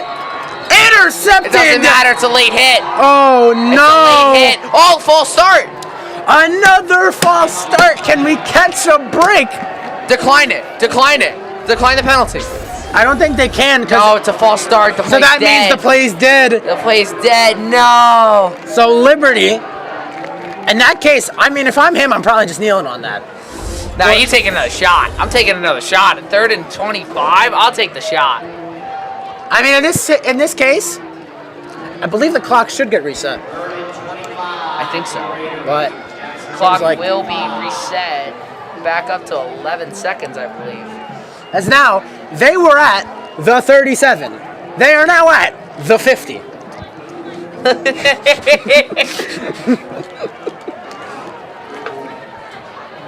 The penalties played a huge part. Now, it was mostly Liberty in that first half that suffered the penalties. But now, they potentially took themselves out of a very makeable last-second touchdown to a true Hail Mary type of play. The clock reset back to 11 and a half seconds. Unfortunately, there's more and more time keep going back on this clock, though. If there's another false start, I'm going to lose my mind.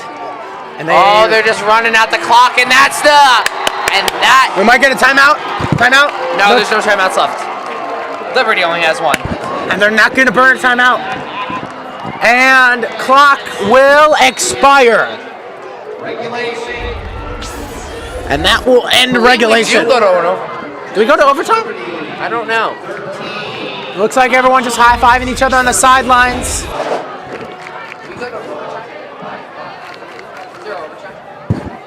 Oh, We're never finding out mind. New information. There is an overtime. We have received word from the official in the press box. I lied. I am apologizing. I lied. We do have overtime coming at you.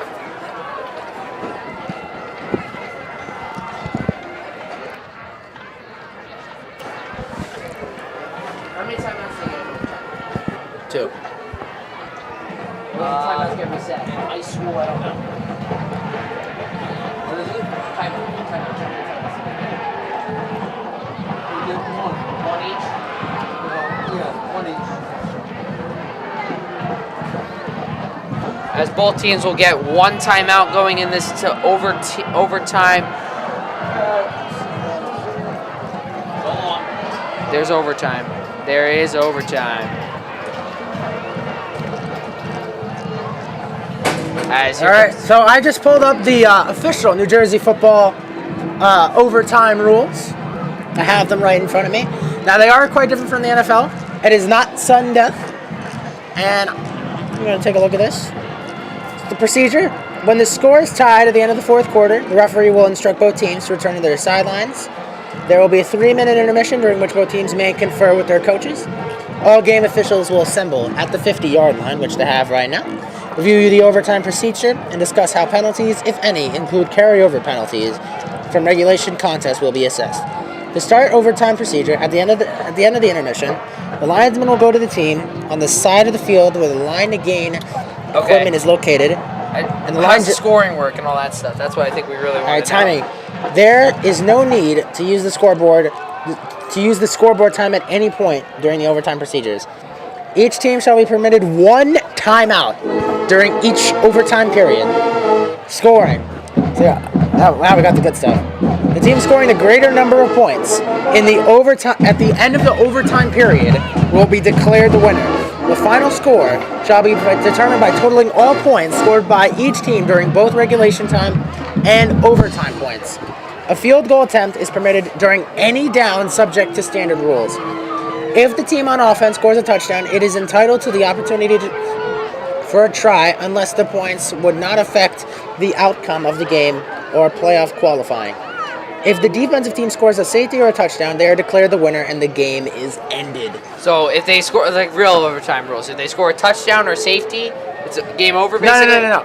So if the offense scores a touchdown, the other team has a chance to match. The other team has a chance but to match. But if the defense scores a touchdown, it's game over. Or a safety, it's over. Okay. Yes. So ladies and gentlemen, we are finding out this information for you. We have some technical difficulties. Captains met. And looks like how much time is it overtime, do you know? Looks like the Toms River East Raiders have won the toss and they elect to receive. Of course, you always want to receive in overtime. Yeah. You always want to set the tone. You always want to go down. Now, who defers in overtime? I mean, I don't think you would ever defer in overtime. No, of course not. Now, especially now. Remember that one game where Dak Prescott accidentally deferred, and when he got deferred and he said defer and he was deferred to kick. That means they're kicking both halves. Oh my God. Yeah, it's really bad. If you ever, just a little tip test, and if any of you ever go pro or any of you are in pro, that's the one thing I know about the deferred rule. If your team defer to you, always choose receive. Oh yeah, another additional rule I forgot to mention: there are no kickoffs. They get the ball at the 25. College. Right. And there's no time, basically? You get 4 downs? So they get it at the other team's 25. If they score a touchdown, the other team has an opportunity to match. Same thing if they do a field goal. Yes. Any defensive score ends the game. So it's basically college overtime rules, basically. Essentially. And these do vary by state. Handoff goes to And- Zaccarotto. oh! First down, breaks away. And he'll gain 5 on first down to the 20.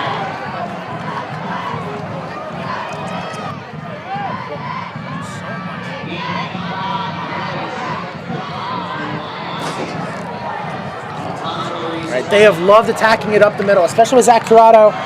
He's a very powerful running back, very big. And he gets a lot of yards after contact because his legs don't stop moving. Under center once more. 2 receivers and 2 tight ends in the game. Handoff goes again to Corrado. And that, I think, it's going to be second. It's going to be third down now, like 3rd and 2. 3rd and short coming up. They've run it really, really well. I think I trust Zaccarotto for a 3rd straight time to at least get 2 yards. But we'll see what they do. In this situation, are you going for it or are you just taking your 3? I mean, here's the thing, though, is if you miss it, they And can they automatically get the ball at the 25. So, And like, then if they kick a field goal, they I would win. just kick the field goal to try to make them have to match the field goal. Potentially, we'll see what. Yes. But before we get to 4th down, we still have to do It's going to 3rd be down. probably a QB sneak up the middle, which I was right, and that should be enough for a first down. A QB sneak. Very interesting. That's the first time they called it in that situation, and it works to perfection. And I think that's 1st and goal. I don't think they have enough for a first down. Let's Are see. they at the 10? And that's enough for a Jackson Liberty. There will be. It is 1st and 10, not 1st and goal. Yeah, this is huge. Right up the gut. And what I like about Ciccarella's execution of it is typically when you see a QB sneak, the quarterback just immediately falls forward, but he starts running like as if it's a normal run play, so and maximizes the yards against the defense. As the Raiders stack the box, they gave up the gut. As he's going to get enough Another one for for 5 Corrado. another yards there. Ball If I'm in the red zone, I'm really scared of Zach Corrado, especially if he's running 1,000,000 miles per hour like that. Because it's hard to bring him down for a short or no gain because he's just going to keep the legs churning. 2nd and 6. 2nd and 6. Let's Ball's get about on the 6. 6-yard line. No, 10-yard line. Here we go. Doesn't matter in overtime. They have no time. It's just it's basically college rules. So technically, we could be here forever. Kind of. As Corrado Oh! the ball. It is out. It is covered by the Raiders in the end zone.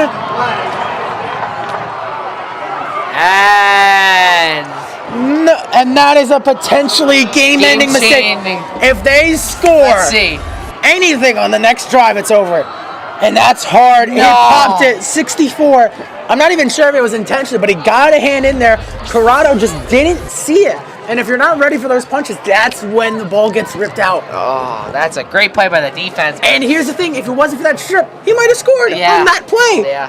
And that is frustrating, but now Liberty's defense, they can't keep that in their mind. They have to get ready for the stop. Now, technically, all they need is a field goal. But it's high school, and there's not that many good kickers out there. That is true. We'll take We're taking another a look at at this from Noble's angle. on the field perspective there. Let's go, defense. As they need a big stop from their defense now. The Liberty crowd getting hype, trying to get their defense in the mood. 3 wide receivers on the field. And it's going to be And a up goes to handoff Phillips. up Turning the up the middle. field. He's got a first down. I think it's short. I think it's 2nd and 1, I Ooh, believe. very close. 2nd and short. My apology. Now this is the execution they've been looking for. Normally he'd just stand there and kind of look and try to read his block, but this time he just commits. He just goes for it. Just uses all of that forward momentum. And when you're not stutter stepping and reading blocks, you are getting a lot more yards after contact if you're just standing there and just putting your head down leaning forward. 2nd and short, we could see a shot to the end zone on this play. 2 tight ends and 2 receivers on the field. And off again goes to Phillips. And off He'll to the bounce it other to the side outside. now. He cuts it in. Down to the 10, he's got a first down. It's going to be another first down for the Toms River East. With every yard they gain, they get a little bit more likelihood of getting a field goal. I'm sure they don't want it to end on a field goal, but they'll take the win. I mean, now you're in field goal range. So now you're just going to pound it 3 times to try to get the touchdown. If you don't get And the you know touchdown, what's the you weird got part? field goal. You know how both these teams missed an extra point in this Yeah. game? Yeah. If either of them had made And that, the extra point would have been the deciding factor in this game. yeah, and we could have been in our cars by now. As it's going to be a run up the middle. He's tackled at the 4-yard line. There we go.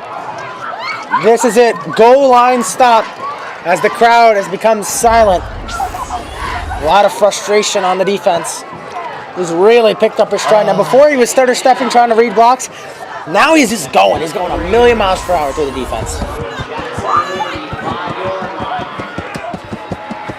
There's some frustration on the Liberty sideline. Players are just sitting down, helmets off, taking a knee, just praying.